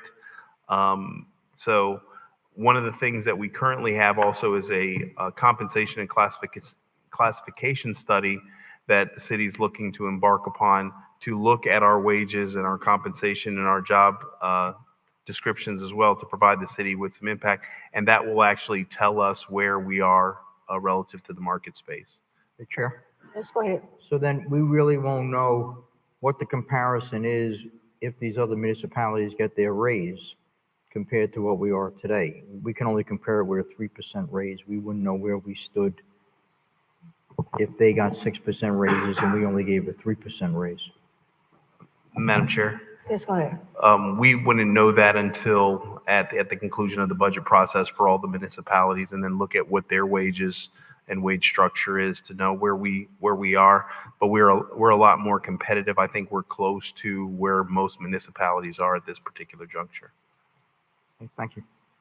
I think too, the issue is that you said you can fund it out of contingency and out of salary savings. That is like a household taking money out of their savings account. I understand that. But I do want to have an increase with the employees, but I don't think that that's gonna break us. I think that 5 is fair.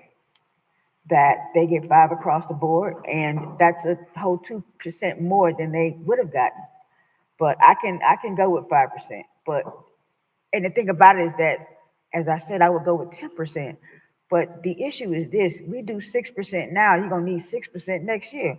So this gonna have to be funded like this from now on. So we're not gonna give you 6% and then go back next year and give you 3. I don't think that's how it should work. I think that if we give you 5%, then that is something that can continue on to the next council comes up here and changes it.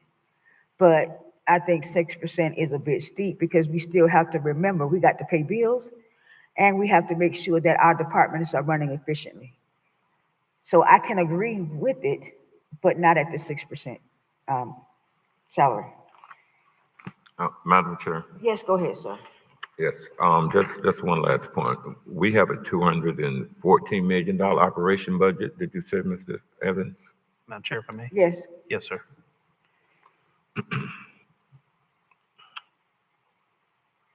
It is very baffling to me that we're being told that $300,000 can't be found out of a $214 million budget outside of contingency.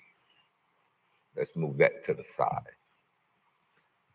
When next year come in the county, we're not going to get another 6%. That cost is going to stay reoccurring in their salary, yes. But that cost of living, this is a cost of living. This is not a salary increase. This is for the escalation of costs now when they go to the grocery store. Now, this is not about salaries. It's a whole different discussion. This is a COLA, cost of living. That's it. And 1%, 5, 6. If our manager can't find $214 million, can't find $300,000 out of $214 million, we got a problem. I'm just saying, we have a big problem because that is a fraction of $214 million. So I'm not understanding it. I understand, Mr. I mean, Councilman Guyton, I really do. And I'm gonna say again, I would like 10%. But we're gonna have to find the money to be able to do that, regardless of where it is. It is the city's money. It's the residents' money, regardless of where it comes from. This is the entire city's budget, and that budget comes out of the residents' pockets, period. So we need to be fair not only to our employees, but to our residents as well. And when we talk about cost of living, we want to give more, but we have to be very careful because we got water plants and fire stations and police stations and all these things that we have to build, and we don't want to get broke trying to do that. So I would agree with the 5% because I think that that's reasonable, and I think it can be sustained. But going further than that, I think that it's not going to be able to be conducive to us being financially responsible for everything else that's going on in the city. And I think employees would understand that because it would go from 3 to 5. Madam Chair, if I may. Yes, go ahead. Just a couple of items that are relevant to the discussion that the board is having. In 2026, obviously, you know that we're in negotiations with PBA. We're going to be in negotiations with PMSA. And for SCIU, they have a contract for 2025 and 2026, and their percentage increases are 2.5% for 2025 and 2026. PMSA for 2025 was 2.5%, and we're negotiating. Fire is 3% for 2025 and 3.5% for 2026. PBA is their 4.5% step for 2025, and then they got a 1.5% increase for the COLA, and then non-affiliateds last year got 5%. And so I just want to provide some context as to. I hear what you're saying. You're saying that we do 5%, and then our union is going to come back and say, hey, it's 2.5% that we got. So why we can't get 5? So now we're going through all of the unions trying to match what we've given. So we got to be real careful here. Seriously, because now I would too. If I were in one of those unions and y'all gave somebody else 5% and I'm only getting 2.5%, I'm gonna have some problems. So we need to be real clear about how we move forward with this. Okay, Because it doesn't just impact right now, it impacts everybody. Because they're gonna ask for it as well. Comment, Yes, Madam sir. Chair. Well, let's comment. I've been in a lot of union negotiations. There have been many years that they have gotten double-digit increases, and the regular employees got single digits. So now we're trying to put it off as if somehow they haven't gotten their fair share. Can argue they have gotten double digits when the regular employees have only got single digits. So let's keep the context correct. So it all balances out. That's all I want to say, and I appreciate you doing 5. Yes, thank you, sir. Okay. I mean, I'm gonna have to stick with that, but I hear you. I understand, and we just want to make sure that this doesn't adversely affect our budget, which adversely affects the residents. But yes, go ahead, sir. Okay, so, City Manager Evans, that $214,000, does that include payroll taxes, FICA, and investments into the retirement system? Madam Chair? Yes, go ahead. That would just fund what is the increases. So it doesn't include the other ancillary costs. So it's at least another 12%. Yes, go ahead. It could be. It could be. Madam Chair? Hold on a second. Thank you. Councilwoman Miller Anderson, do you want to comment? Well, right now, I'm kind of listening to what everybody is saying, but I still support what Shirley just said, is that if we do this for one group, we have these others that are coming down the line, and we had this issue before when we had the police contract, and then the fire came right behind it. So, I mean, we can't, I know it's in the utility district, but we just gave the commissioners on the utility district a raise. Now we're trying to give it, I don't think we can afford to continue to give everybody increases. And if we do, they need to be reasonable. We still have things that we have to do.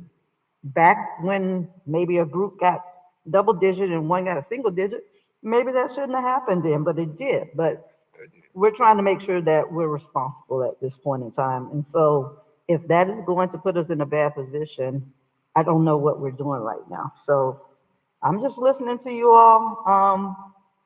But I'm not, I can't, everybody, we can't just throw money out everywhere. We have to really make sure we're being responsible when we're doing this. Thank you. Madam Chair? Uh, Mayor, Paneer Davis Paneer, and then the mayor. Thank you. Thank you, Madam Chair. Manager, what is, I know you have 3%. What is the max that we can do without, like, dealing with some of the things that he has said about the cost, like the extra, costs that's involved with the raise? What can we do comfortably with this budget, knowing in a total agreement with what Councilperson Miller Anderson just said? We got to find money. We still need to try to figure out how we're adding money to, as opposed to divvying out. And of course, I want to be fair. And of course, we all need a cost of living increase, all of us, especially the staff. But what can we do in this budget? Madam Chair, if I may. Yes, go ahead. Provided for in this budget, we do have 3%. I will tell you that this budget process to effectively try to balance the budget, because there's hard costs that are associated with the budget process as it is. So you're going to have built-in costs. And even though we saw what is a 6% increase associated with the property values, we saw the corresponding increase with our health insurance, even though we've done pretty decent associated with claims to premium. I personally, my recommendation as provided for the 3% increase, with an understanding that once the compensation and classification is done and you have data, then we can look to fund what is the additional increases for employees.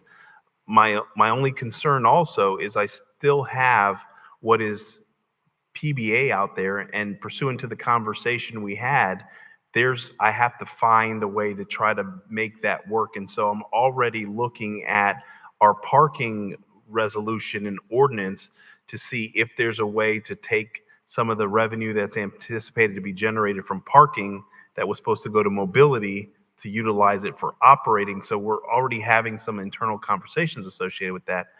But if it's the board's pleasure, we can make it work. I'm not going to say it's going to be easy for subsequent negotiations, because it is going to be pretty challenging to try to find the economics and still fund some of the programs that we have in here.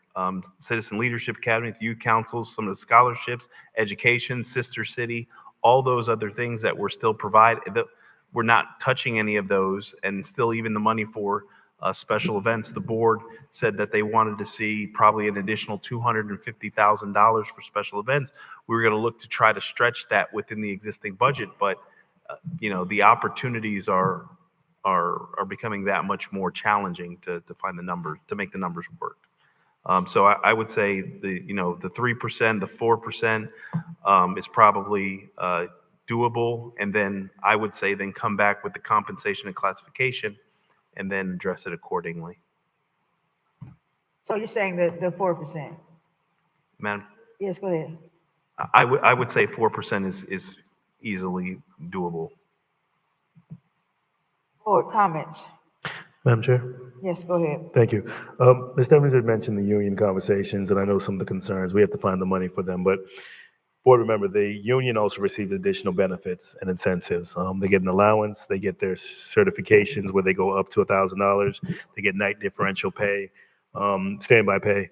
So there's other benefits that come with the union outside of just the standard non-union reps. We're talking about just the non-union reps of employees.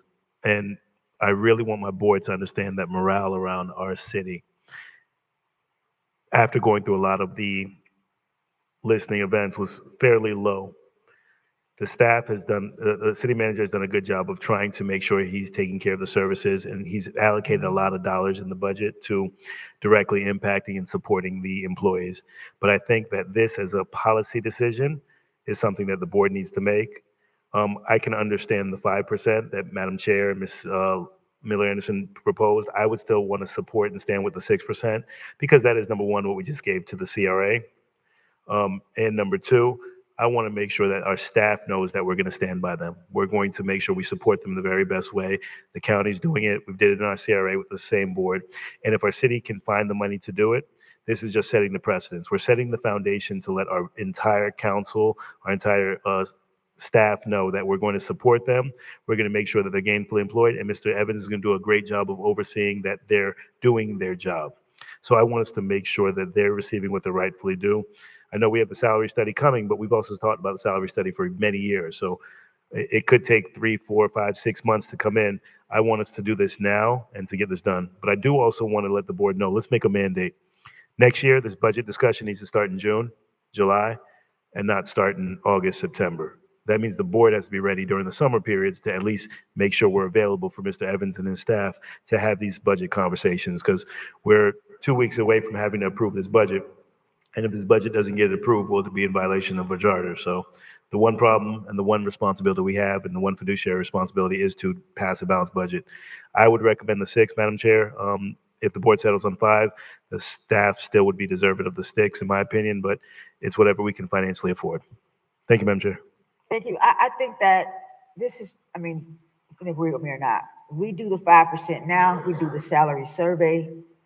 When is that supposed to be completed? Madam Chair, Yes, go ahead. the salary surveys take anywhere from 4 to 6 months to complete, depending on, the level of, study that they would have to do. I would advocate the 5%, and then when the salary survey comes back, that we can increase it. I can do that. Chair? That's fair. Okay, I would support what the city manager recommended, the 4%. And then when he comes back with his study, we can amend those numbers when we know where we actually stand with the employees in comparison to other communities and bring them up so that we're competitive. I think it puts us in a better position when it comes to negotiations with the other unions right now. So I would support what the city manager has recommended. And what is that, the 4%? That was 4%. Could we go to a half a medium and do 4.5? Can we do a half a medium and do 4.5? Can we agree with that? Why are we going down from 5?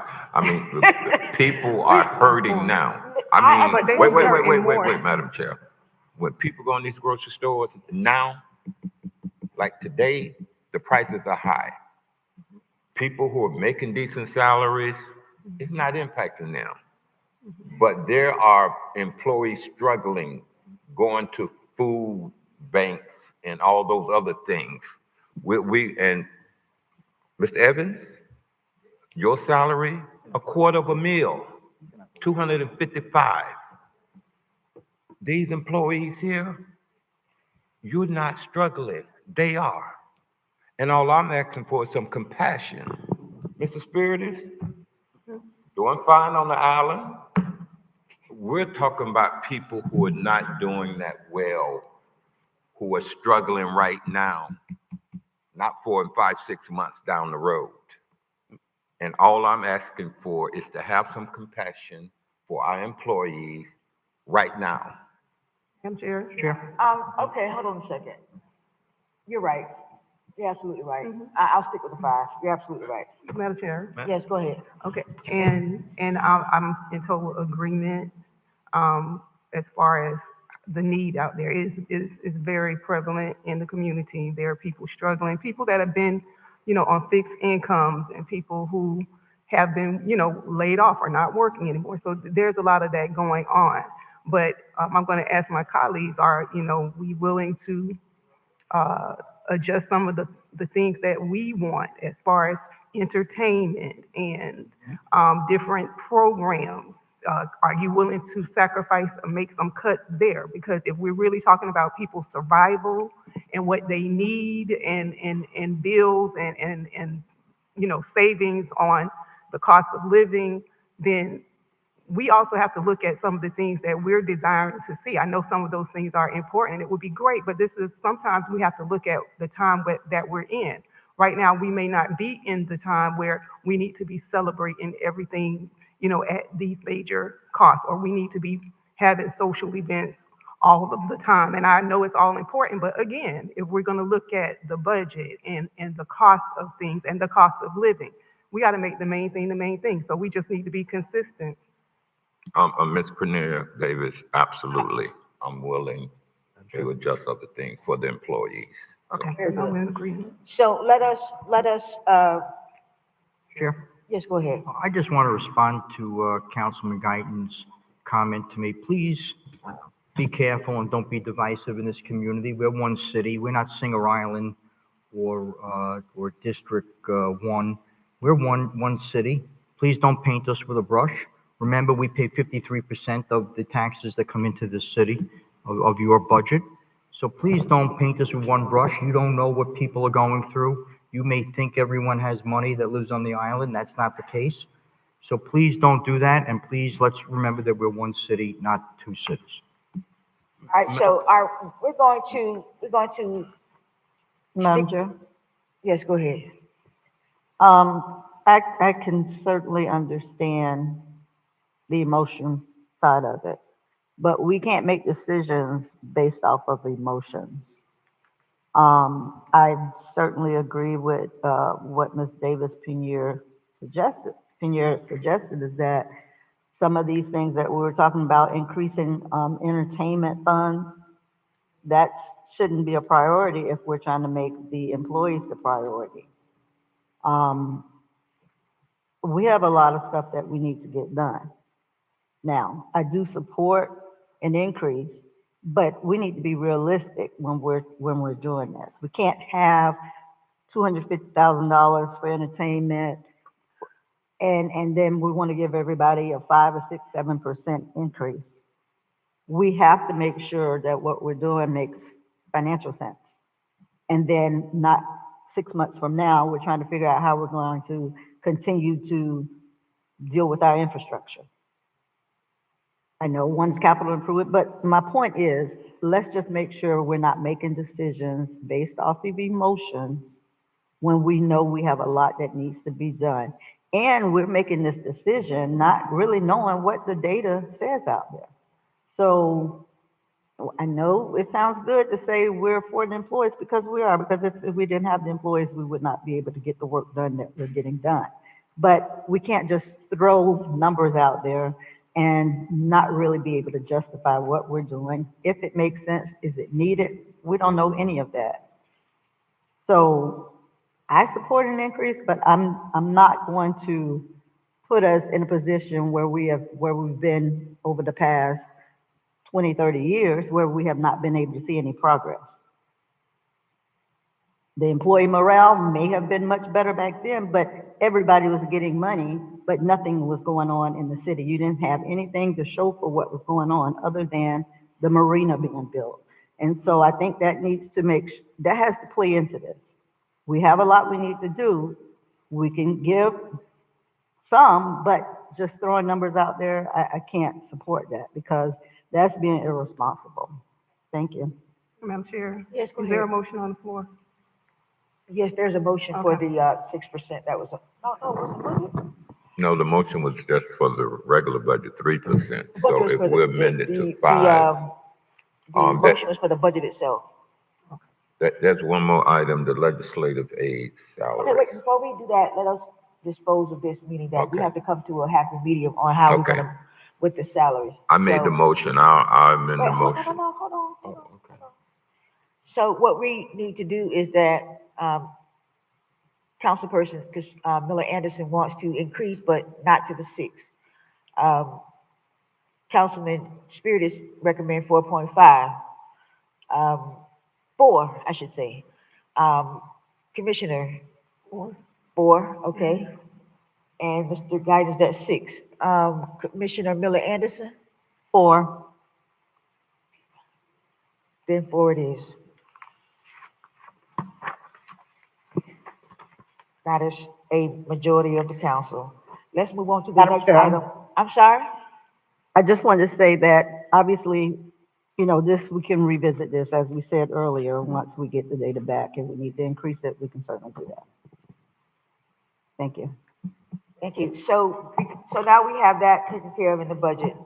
Because we're talking about the overall budget, there was one other item that was to be looked at in the budget, and that was the legislative aids. So where are we with that, Mr. Evans?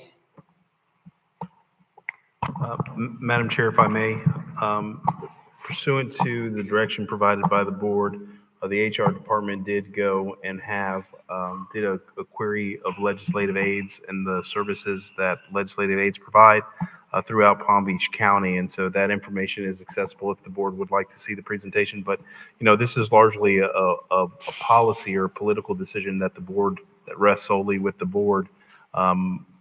As it relates to the legislative aid in the other municipalities, we can tell you what the rates are out of, I believe, almost 60 entities that they did query. I think a total of 6 had legislative aids.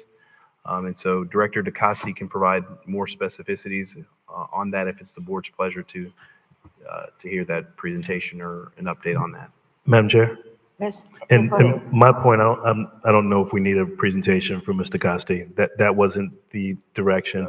It was literally to stay and who has the authority and the ability to determine and dictate the salary. We're not looking to change or to do anything else with the salaries. We have a budget. We have a salary that's in our budget, so it's not going to affect or impact our budget. It's what is the hiring amount and what is the raise look like and how can we actually do it with our policy. So this is a policy decision as opposed to Mr. DeCoste giving insight as to what other aides are in the county. That's not what we want to hear. So board, I'd like to hear, where do we want to start our salaries at? Do we want to consider other requiring regulations or requirements for our aides? And where do we want them to start? And what do we want the salaries to look like within the budget that we currently have? Because we already have a budget for our legislative aides. Madam Chair? Yes, go ahead. I'm a little confused. Didn't we just increase it a few months back? And exactly what are we trying to do tonight? My understanding was that we wanted to make sure that all the legislative aides were on the same level, on the same playing field, on the same salary range. Well, I thought we did, what did we just do a few months ago after Mr. Guyton got on the board? We did the full-time, I think. Madam Chair? Yes, go ahead. Yeah. The board expanded the amount of hours that the legislative aides could work. So traditionally, historically, the legislative aides have worked 30 hours. They could now work up to 40 hours. And then there was parity associated with the legislative aides and the chief of staff. Originally, the chief of staff's position was at a higher level than the legislative aides. And so that was what the change that was made. Okay, and so with that, what are we talking about tonight? I mean, what are we trying to do tonight that's different from what we just did a few months ago? I think that the issue that the mayor has in regards to who can set that salary, he cited the charter that says that the charter gives the council the authority to set the salary. It does not have to be set by either HR or the city manager. Madam Chair. So Madam Chair, 1 minute, Madam Chair. Yes, go ahead. So do we have any, I mean, we're just gonna throw numbers out there? What are we working off of here to come up with the numbers if we're gonna be setting up a starting salary? And, I mean, does someone have documentation on what's the recommended salary, or we're just gonna throw numbers out there? Madam Chair, if I may. Go ahead. Thank you, council person. So we did, as Mr. Evans stated, we did do research about, out of the 60 cities, villages, and counties that we looked at, 6 of them had administrative assistants. The ranges range from about $48,000 to $65,000 starting salary.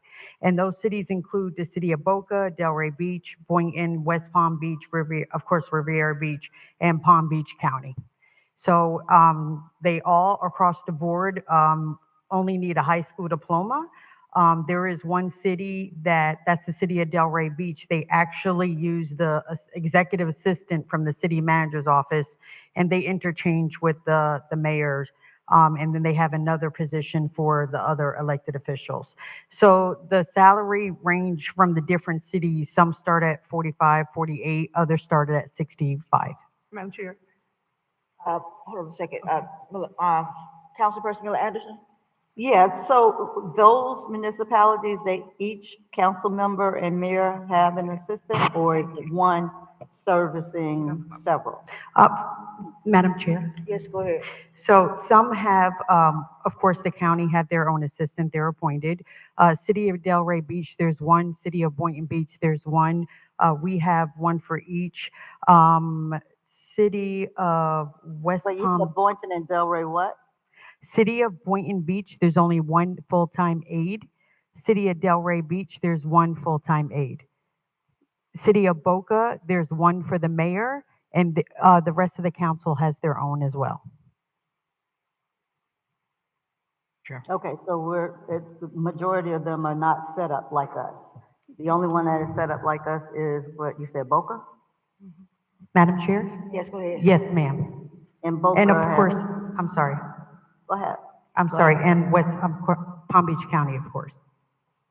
Well, Palm Beach County, I don't think Right. that's in comparison to us at all.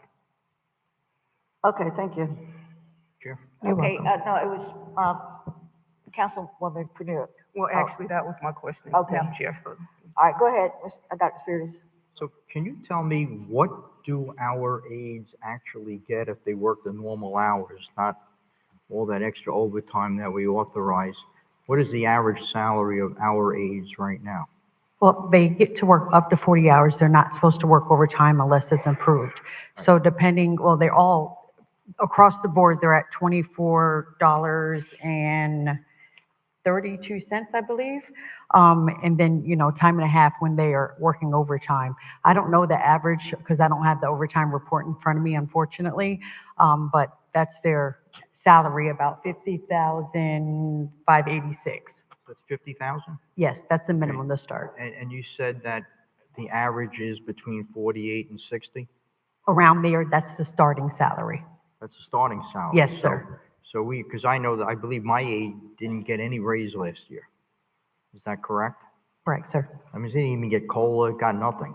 Correct, sir. Zero. So don't you think we should be correcting this for all the aides right now to make sure that they all get raises like everyone else in the city?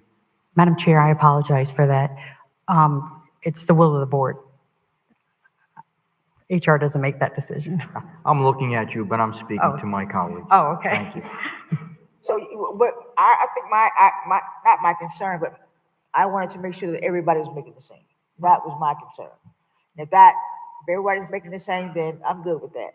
Madam Chair. Yes, go ahead. But if we were to give the 3% raise, that doesn't mean they have to be, that doesn't change the salary start that we have to, that we're at now, right? We don't have to change that. Madam Chair? Yes, go ahead.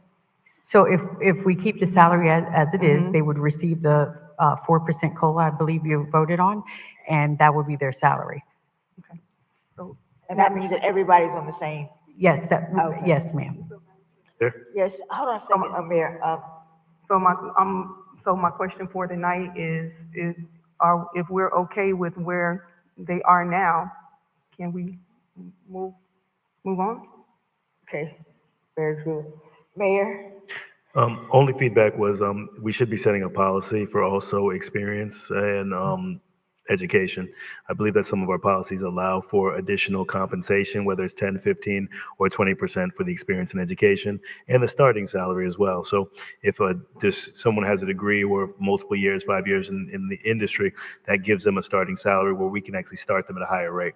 I wouldn't have recruited or brought in a legislative aide at the starting salary at this dollar amount with the experience. And then we have some legislative aides that have worked for the city for close to 6 years. So we want to make sure that they're properly compensated at a starting salary that's reflective on the education and the experience that they have. So that's why I wanted to give that opportunity for us as a board to set the starting salary versus the base salary. As my aide has come in, at the lowest base salary based upon him coming in here, I would have expected with his experience to have that opportunity. Some of the other aides, I know Mr. Brown has worked here for a number of years, Ms. O'Sullivan, Ms. Jutelsa, Mr. Towns, they need to be properly compensated, every single one of them. And I heard the board and I heard all the aides.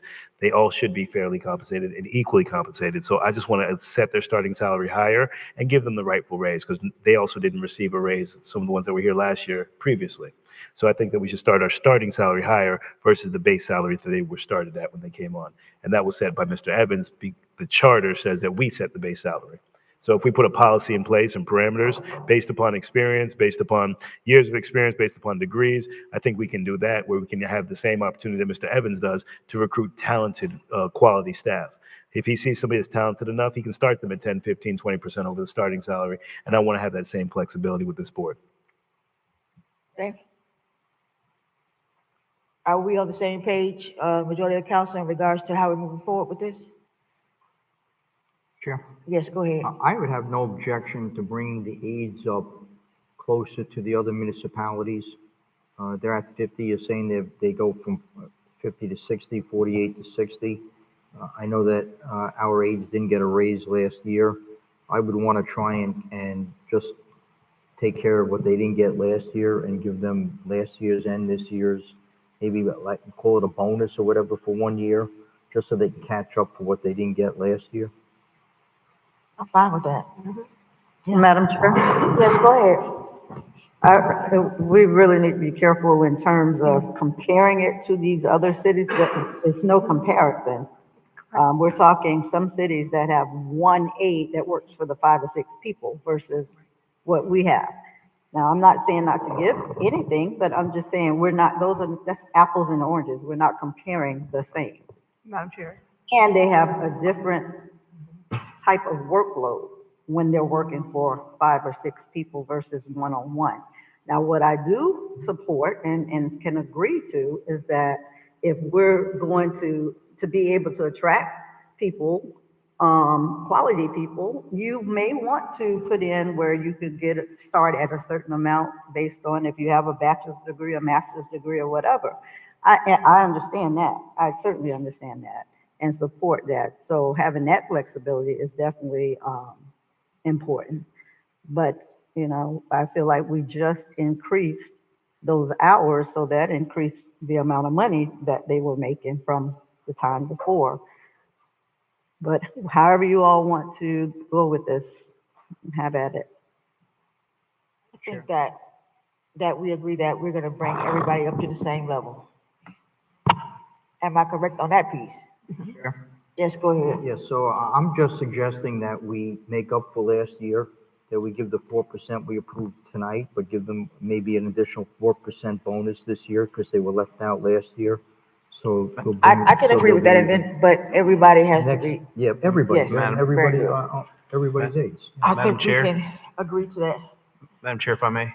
Who's that? Yes. Statutorily, you can't provide for bonuses, so I would say equity adjustment. Okay. So you can provide them an equity you can give them the raise that all non-affiliated would get, and then you can give them a 4% equity adjustment, because if you call it bonus, it has to be eligible for everyone in the agency across the board.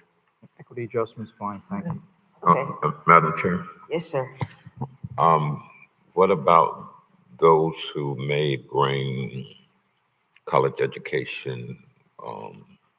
Is that something like the mayor was saying, as Mr. Evans does, we can give them an additional percentage? I think that is something that the HR can bring back to us. We can look at AA, BA, masters, and we can look at what they would come in if they come in with those higher degrees. Okay. I think we can do that. So, Madam Chair, Yes, go ahead. with moving in the direction that you all are looking to do, how much is that going to put us at? Do we know how much of an increase that would be for the budget? Mr. Evans? Madam Chair. Yes, go ahead. I would have to calculate that information. I don't have that information handy to be able to, or access to the system to be able to pull that.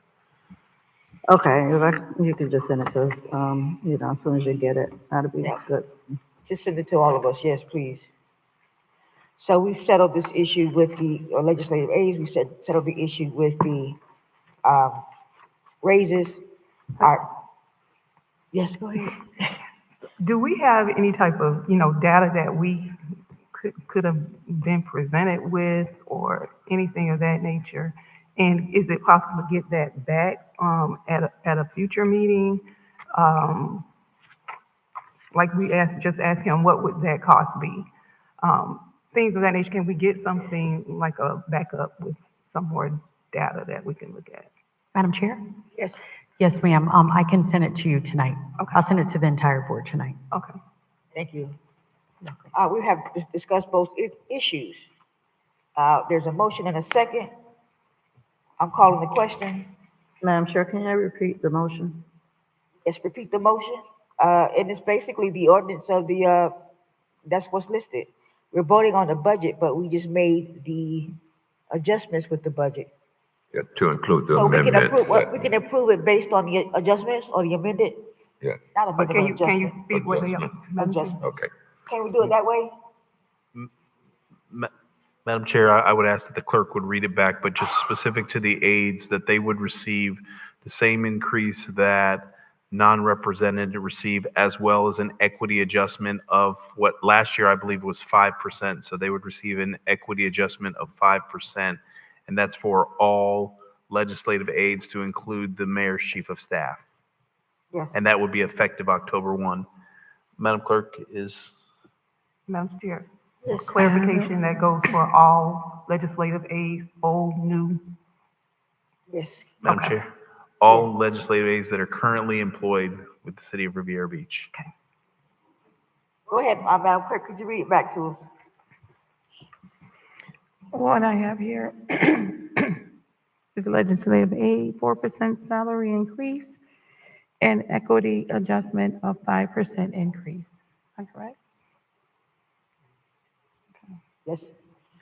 Very good. And the, And the legislative age. and the other amendment, adjustment was with the COLA. What did we decide with the COLA? We did that. But we didn't vote on it. Not yet, that was 4%. Huh? We're voting on it as a part of the budget. Yeah.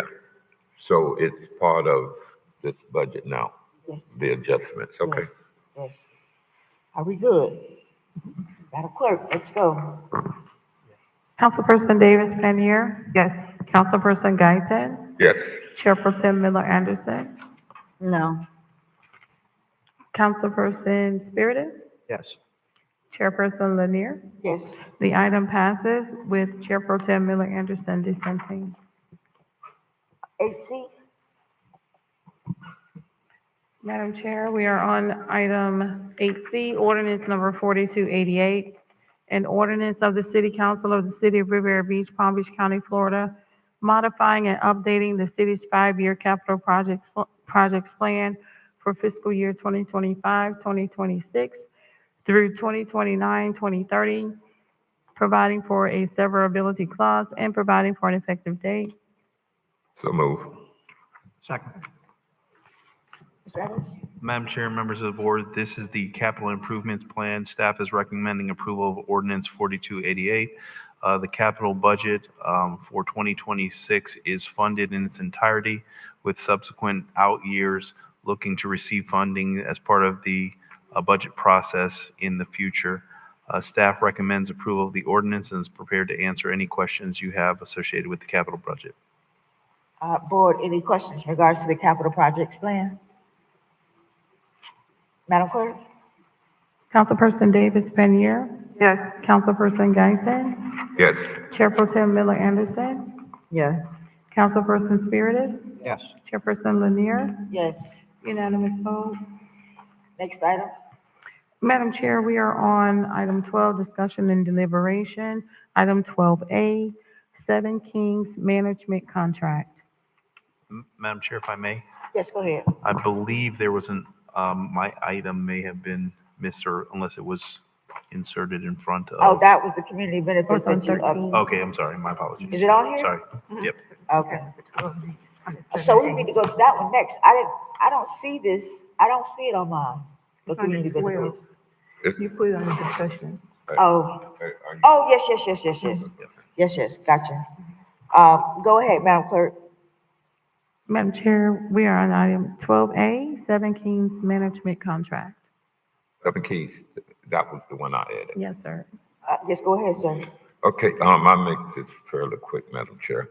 I was going through the contract with Seven Keys, who we've had for, I know when I was on the council before, I think that's when we first brought them on. They've been doing a good job. Let me say a fairly good job. But I see that the contract is to expire. Who's this contract you're talking about? Seven Kings Management, the Marina Oh, the Marina Management Management. Service Agreement. Okay, go ahead. Over the Sorry. marina. So I was noticing that the contract expired this year. We only have to September the 30th if we wanted to go out and test the market out. And I think that would be a good idea, even if we bring them back, that'll put us in a better negotiating posture. So, but we only have until September the 30th to put them on notice. And then we can see what the market is presenting. And I think that we can probably benefit from going out and testing the market. I'm sorry, I think Mr. Evans wanted to make a Yes, comment. go ahead, sir. Madam Chair, if I may, Yeah, we are in fact doing that, councilperson. We are going to be putting this out for a public solicitation with Seven Kings. Okay, so the contract said they have to be noticed by September 30th. Madam Chair, if I may, Yes, go ahead. we will provide them notice, and we intend to go out because that was something that the board had expressed some desires to do previously. So I will provide them with notice tomorrow, and then we will go through a competitive process. Okay, so do we need a motion, or you can just do it? Madam Chair, if the board concurs with the councilperson's recommendation as staff does, we would go ahead and provide them a notice and go out for a competitive process. Any questions about that, board? No. Go ahead. I move that we provide a notice to Seven Kings Management, Inc., that we would be going out for solicitation, and their contract would end at that point, but they can respond to the solicitation. Second. Any questions about us moving forward with this? Madam Clerk? I did not hear the second from a board member. It was me. I seconded. Okay, thank you. Madam Chair, just to provide clarity, that we would go through a competitive process. We are notifying them that we are going through a competitive process, but they're going to still manage the marina until a successor is named. Yes. Yes. Yes. Madam Clerk? Councilperson Davis Panier, Yes. Councilperson Guyton, Yes. Chair Pro Tem Miller Anderson, Yes. Councilperson Spiritus, Yes. Chairperson Lanier. Yes. That's a unanimous vote. Next item. The next item is item 12B, a discussion to ratify the suspension of the chief financial officer. Whose item? Oh, that's his item.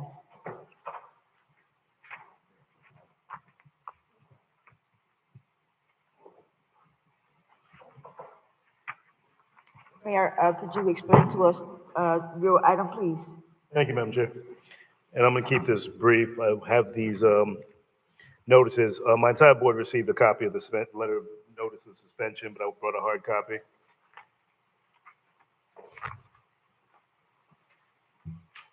I'm just going to read a letter into the record. I just want to address a serious matter, the recent suspension of our chief financial officer. This action was not taken simply as a disciplinary action, but as a clear and necessary step to uphold the integrity of our city government. Last week, during a closed session with our labor attorney, I witnessed behavior that was, at the end of the closed session, I witnessed behavior that was entirely unacceptable and a direct violation of the standards of professionalism we expect for our leadership. Our chief financial officer chose to openly defy a clear direction from a city manager, engage in a public argument with outside counsel, and this conduct is not reflective of the values we have and uphold in our community. As you know, the city of Riviera Beach recently established a Bill of Rights. This document is far more than just words on paper. It is a collective pledge for transparency, accountability, respect, and professionalism in every action we take. Leadership in the city demands discipline, composure, and a profound respect for both process and for people. When those standards are not met, it is my responsibility to act decisively and to preserve the public's trust. This decision was not made lightly, and in a powerful statement, the high standards of leadership the residents of Riviera Beach expect are non-negotiable. Every member of senior leadership, myself included, is held to these standards. This action underscores the new direction the city is moving in, and we building an administrative rooted in respect, responsibility, and accountability. It is our duty to model this standard for every employee, every partner, and most importantly for our community. To ensure these values are fully internalized, I'm requesting that this body direct the city manager to implement required training for all city staff to familiarize themselves with the internal policies of our Bill of Rights. And also, let me be clear, I disagree inevitably, but respect the disorder and will not tolerate this in any government facility. Every member of this administration will be held accountable, and I was since suspended our Chief Financial Officer for misconduct in office. I respectfully ask for your support in upholding the suspension. Doing so would send a clear and united message. Our Bill of Rights is not optional. Our standards of leadership are real, and our accountability is our foundation. Every single one of the members that were here, we witnessed some of that transpired, and I want us to just be clear. This is expected across the board for every member, and this is why I placed the suspension that is on your desk as well. So I'm looking for the support to uphold this, Madam Chair. Okay, any comments from the board in regards to this item? I'm ready to make a motion to uphold the suspension. Put your motion. I move that we uphold the suspension of Randy Sherman, the CFO of Riviera Beach. Second. Madam Chair, Yes, go ahead. I don't know if I missed it or not, but did you say how many days the suspension was? Yes, Madam Chair, and the original, I'm sorry, Madam Chair? Yes, go ahead. Thank you. Yes, Ms. Miller Anderson. In the original letter that was submitted to Mr. Sherman, it was a 3-day suspension. He was suspended Friday and was reinstated on Tuesday at the close of business. Okay, thank you. Thank you, Madam Chair. When is he to come back? He should have been back today. Today, okay. Any other questions in regards to this? Chair? Yes, sir. So I was sitting on the other side of the room, obviously, when this happened. So I really didn't get to see the actual incident. In respect to the staff that's here from the finance department, we all respect you and appreciate everything you're doing. I appreciate what the director is doing, and he's been doing a great job for us. But I do have to respect the mayor and the Bill of Rights and the order of our meetings. So that's where I stand, because I actually didn't see the incident, but I do support the mayor's position and authority to do suspensions. So that's where I stand on this right now. Thank you, Madam Chair. Yes, go ahead. Thank you, and thank you, Councilman Spiritus. This is not a clear or a understanding or lack of quality of work in our finance department. It's an award-winning department. It's exclusively based on the Bill of Rights and the Bill of Rights that we passed and order and conduct that I'm going to hold myself to that high standard and to every one of our administration. Mr. Evans has promised me we'll continue to provide the training and support, but that's an expectation that I have for everybody. And what was witnessed was not in the standard of our Bill of Rights. The staff has done a phenomenal job, and our director in regards to our budget has, but in regards to actions and interactions, I would want to make sure that we uphold ourselves with respect and decorum. Madam Chair. Yes, ma'am. So upon Mr. Sherman's, upon him coming back, does he meet with the mayor and the city manager to discuss, any corrective measures so that this, no, just. Mr. Evans, what happens with that? I know that the charter says that the mayor has that right, and then, well, it's over with now, but. Madam Chair, what happens next? That's what I'm asking. Yeah. Well, this is what she was asking. Madam Chair, if I may, I Yes, will be go. meeting with the finance director when he returns to work on Monday. Thank you.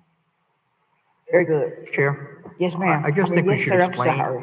Chair, I Yes, just go think ahead, we sir. should explain to everyone what the difference is, that if we uphold the suspension, then the director does not get paid for the time that he was suspended. If we vote the other way, he was still suspended, but he would get his pay. Exactly. Madam Chair, if I may. Yes, go ahead. It's the opposite way. The pay has been, or the compensation for those days has been deducted. If the board votes in concurrence with the mayor's suspension, then the wages will not be provided for those days. If the board votes not to uphold it, then the employee is reimbursed for the time. Very good. Any other questions? Madam Clerk? Councilperson Davis Penier, Yes. Councilperson Guyton, Yes. Chair Pro Tem Miller Anderson, Yes. Councilperson Spiritus, Yes. Chairperson Lanier. Yes. That's a unanimous vote, Madam Chair. Thank you. Community benefits agreement, our last item on the agenda. The last item on the agenda is item 13A, Community Benefits Agreements, Implementation Pathway. Mr. Evans? Madam Chair and members of the board, pursuant to some conversations that we've had about the creation of a community benefits program, staff has done some research about community benefits programs and have found some different municipalities in the state of Florida that have proceeded forward with community benefits programs. So staff is seeking concurrence from the board and assistance from the board to facilitate the creation of a community benefits program. Community benefits programs are utilized when government entities are partners in redevelopment activities, whether it's they provide for what is called tax increment financing, which is the TIF, they bring property to the deal, or they help buy into the deal as an investor. There's a couple of cities that have done a very good job in looking and the establishment of a community benefits program. City of St. Petersburg has established a community benefits program, and it's associated with the project with the Tampa Bay Rays, and that project is still in limbo. City of Tampa, as well as Miami-Dade County and the Overtown redevelopment program. So the city has looked at some opportunities, and what we're asking for the board is the facilitation of working with the city attorney's office as well as the CRA to help draft an ordinance within the next 30 days that the board can consider. And then that is in fact a domino effect that will facilitate the creation of a committee and the corresponding development agreements that will have to be part of those. So with some of the major projects that we have on the horizon, we want to make sure that this is a priority for the board and that staff concurs with the recommendations that are provided for in the memorandum to move forward in concert with the CRA to develop a community benefits ordinance as well as the development agreements, and then identify projects that we would anticipate. And again, this is projects that the city is a bona fide partner. In the construct of the ordinance, we will look to provide for what in other projects that we don't have public participation in, some things that we would hope that the development community would theoretically be partners with us on as it relates to upsizing infrastructure, assisting in mobility, and helping for the beautification of our city. And so that's the extent of my presentation, Madam Chair, and just seeing if the board concurs with staff moving forward in that particular vein.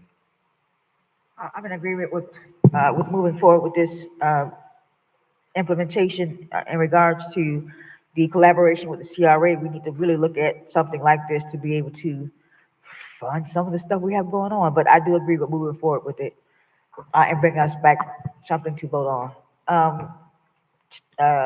Board? Mr. Evans?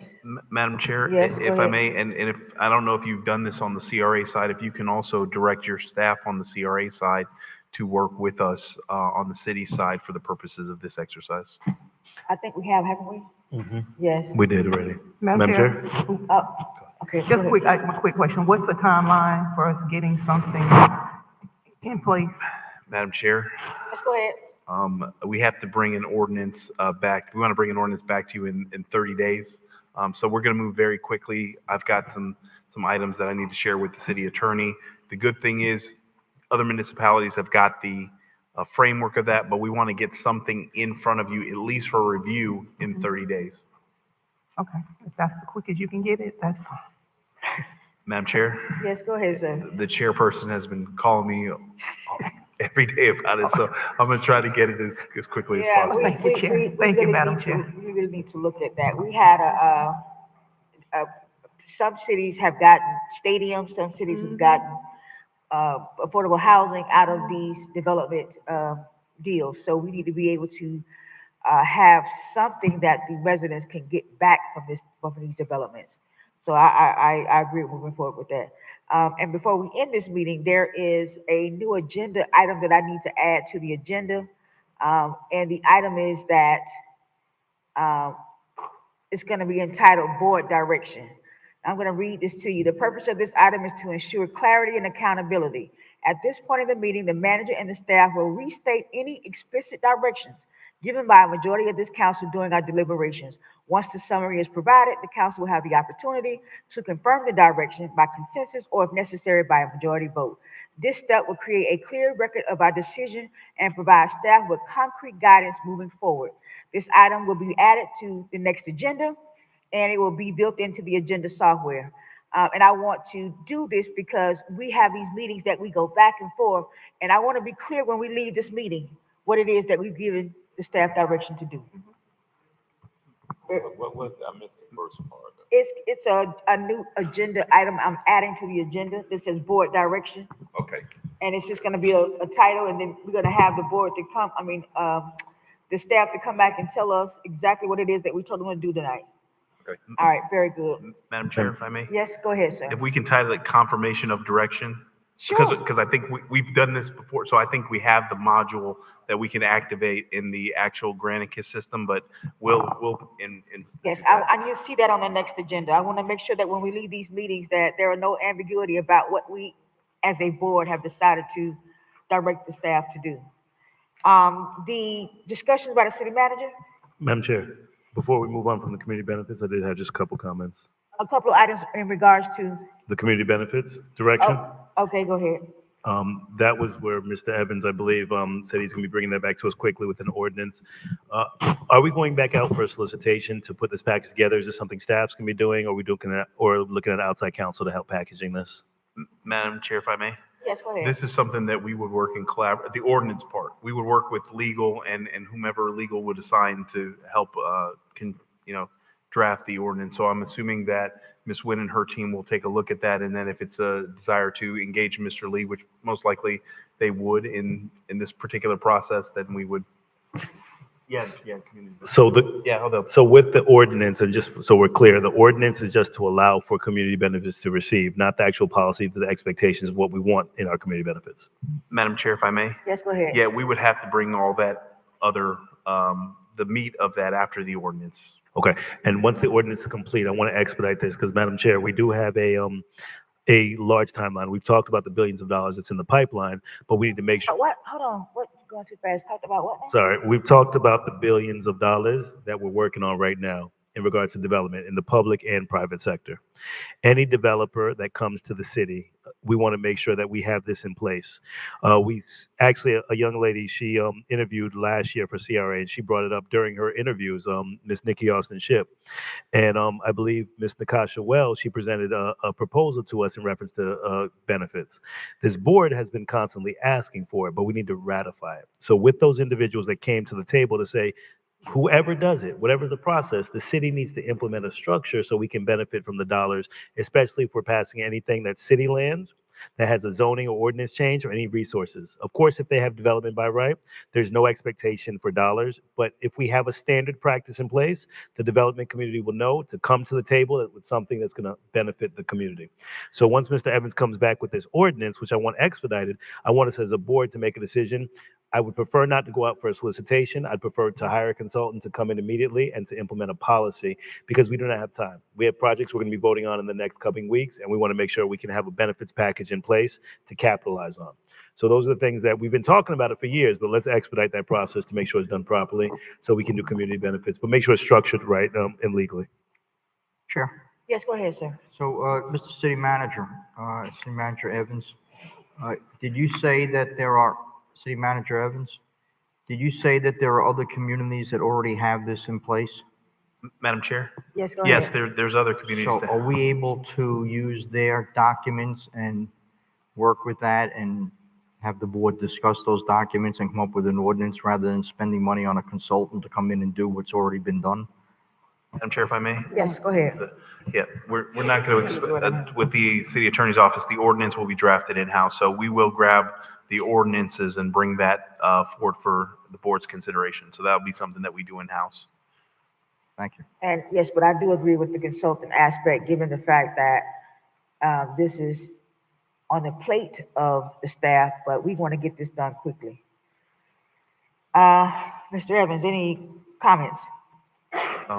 Thank you to the city council for the adoption of the budget. Certainly, we will attempt to. We're probably going to get you guys together maybe after the first of the year to start working on the budget process, because there's a lot of moving parts and there's a lot of major projects that, as we look for funding, that we're going to need direction and clarity from the board. So subsequent meetings we'll be having with you to talk about capital, but thank you for the board's leadership and your assistance in helping provide direction associated with the fiscal year 2025-2026 budget. That's my comments, Madam Chair. Madam Attorney. Yes, Madam Chair. I have to announce two closed executive sessions. The first is pursuant to Florida Statute 286.0118D, Public Meetings and Records, and in a desire to obtain advice concerning litigation. I'm requesting a time that the City Council is available for a closed executive session in the matter of Fane Losman versus the City of Riviera Beach, case number 25-12868. We're seeking to have this closed session tomorrow, Thursday, September 18th, 2025 at 5:30 p.m. The session will be held at the Riviera Beach Public Library, 2129 North Congress Avenue, Riviera Beach, Florida, 33404. And those persons in attendance will be myself, City Attorney Dawn Nguyen, and/or Assistant City Attorney Corey Smith, Defense Counsel Amy Petrick, Mayor Douglas Lawson, members of the City Council, City Manager Jonathan Evans, and a court reporter authorized by the state of Florida. Again, the subject matter of the closed executive session shall be restricted to current litigation, strategy, and expenses in the matter of Fane Losman versus City of Riviera Beach, case number 25-12868. And then the second one is pursuant to Florida Statute 286.0118D, Public Meetings and Records, and a desire to obtain advice concerning litigation. I'm requesting a time that the City Council is available for a closed executive session in the matter of Alice Williams as the personal representative of the estate of Sergio Otana, the deceased, versus City of Riviera Beach, Palm Beach Cars, Inc., Thomas Jefferson Alford Jr., case number 50-2024, CA003157XXXAMB. Outside counsel, along with the city attorney, are seeking a closed-door session with the council to discuss current litigation strategy and expenses. Again, tomorrow, Thursday, September 18th, 2025 at 6 p.m. Again, at the Riviera Beach Public Library, 2129 North Congress Avenue, Riviera Beach, Florida, 33404. Those persons in attendance will be myself and/or Assistant City Attorney Corey Smith, Defense Counsel Don Stevens and/or Lanielle Oles, Mayor Douglas Lawson, members of the City Council, City Manager Jonathan Evans, and a court reporter authorized by the state of Florida. And again, the subject matter is restricted to the current litigation and strategy in the case that I cited earlier. Okay. No other comments, Madam Chair. With Commissioner Spiritus? Tomorrow, there will be, at noontime, there'll be an event here being held by the county's transportation planning agency. Now it's the MPO, but the county is doing a master plan for transportation. Their consultants will be here. I urge everyone in the city to please be here because it's very important. It's going to impact everything. Your mobility, the trains, the train crossings that we were talking about tonight can all be brought up and discussed at this meeting. Please make sure you fill out the surveys that are going to be given. There's surveys for council members, for elected officials, for city managers, etc., and the public. please be here. It's very, very important that you do so. I would like to send my condolences to Charlie Kirk's family and remind everyone that talking and having discussion is the best way to resolve issues, not violence. And this is what Charlie believed in. So my condolences go out to his family. And I do hope to come back to this council with some zoning regulations that will make more sense for Singer Island. Thank you. Davis Padilla. Okay, quick announcement for our youth. The Alpha Kappa Alpha Sorority's 20 Pearls Youth Group is having their community youth outreach on Saturday entitled Engage, Achieve, and Thrive, Leave No Crumbs. This is going to be on Saturday from 10 a.m. to 3 p.m.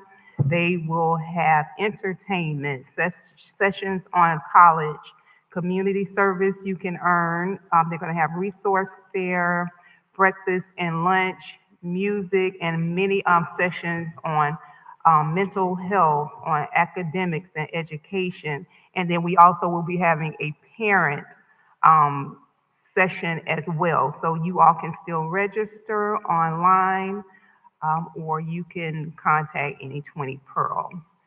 And that will be it. Thank you. Thank you. Commissioner Guy? Just a question for clarification. What did we decide about your committee, the audit committee, developing a scope of service for the independent auditor? I think that is on our agenda for our next meeting for Okay. discussion. I mean, I understand Mr. Scott, but it has to be the majority of the board that votes to move in any direction. Okay. But you're definitely welcome to come to the meeting. Yeah, no, I'm sure you got it under control. But you all will be addressing that, is what you're Yes, saying? it is Okay. a part of the agenda. That's all I have. Mayor? Thank you. Walter, if you can, thank you. Bring up the flyer. Residents that are watching at home, residents here, we do have our youth council. We had a very successful, amazing interest meeting. Thank you to our city manager. Thank you to our police chief and to the staff. Ms. Western did an amazing job hosting that event with our children in the community. I want to make sure that the residents know that our applications for our youth council will be done on September 20th. So the deadline is September 20th at 5 p.m. Please go online. It's on our website. You can scan the QR code on the picture, and we will make sure that our children are engaged and they're part of the decision-making process. So apply for our youth council, get involved. Ms. Davis-Pinier, please make sure that young lady gets that application in because she was phenomenal. And she's the epitome of what represents our youth council. They will have decisions and be making decisions. The requirements are ages 14 through 18, GPA of 3.0 or higher, and grades 9 through 12. A lot of the kids that came to the meeting, they were in dual enrollment. So if your kids are in the ages of 14 to 18 and resident Riviera Beach, please get involved, get on this youth council. I have to give a special shout out to Ms. Miller Anderson because she's been fighting to get this youth council established for a while, and we were finally able to get it done. So thank you, Ms. Miller Anderson, for actually bringing this to the board and allowing for us to be properly funded and supported. And next week, we have our town hall with Mr. Edwin Ferguson, our school board member, and we can hear a lot about the process of what's going on in the school board. It's going to be his State of the Union for the school board. So please show up September 23rd at 6 p.m. But residents, make sure you're youth council and the school board. Thank you. Thank you. Commissioner Millie Anderson? I don't have anything other than just making sure that we get the kids registered for the youth council.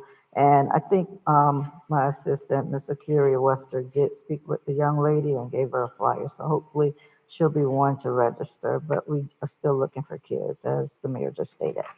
Thank you. Thank you. I just have one announcement. Riviera Roots, which is a sustainable culture and connection program that we have through our urban farm and our gardens in the city. We're having a celebration on Saturday, September 20th from 11 a.m. to 2 p.m. over at Dan Calloway Tate Recreational Center. This celebration is, the city has 3 or 4 gardens in the city. We had an urban farm, and we've been getting donations for residents to grow their own food, their own garden. We're going to have supplies to give out in regards to that. They have grow kits with everything from water hoses to anything you need for gardening. So please come out. It is going to be September 20th. That's this Saturday, 11 a.m. to 2 p.m. please come and join us. Thank you. This meeting is adjourned. Thank you.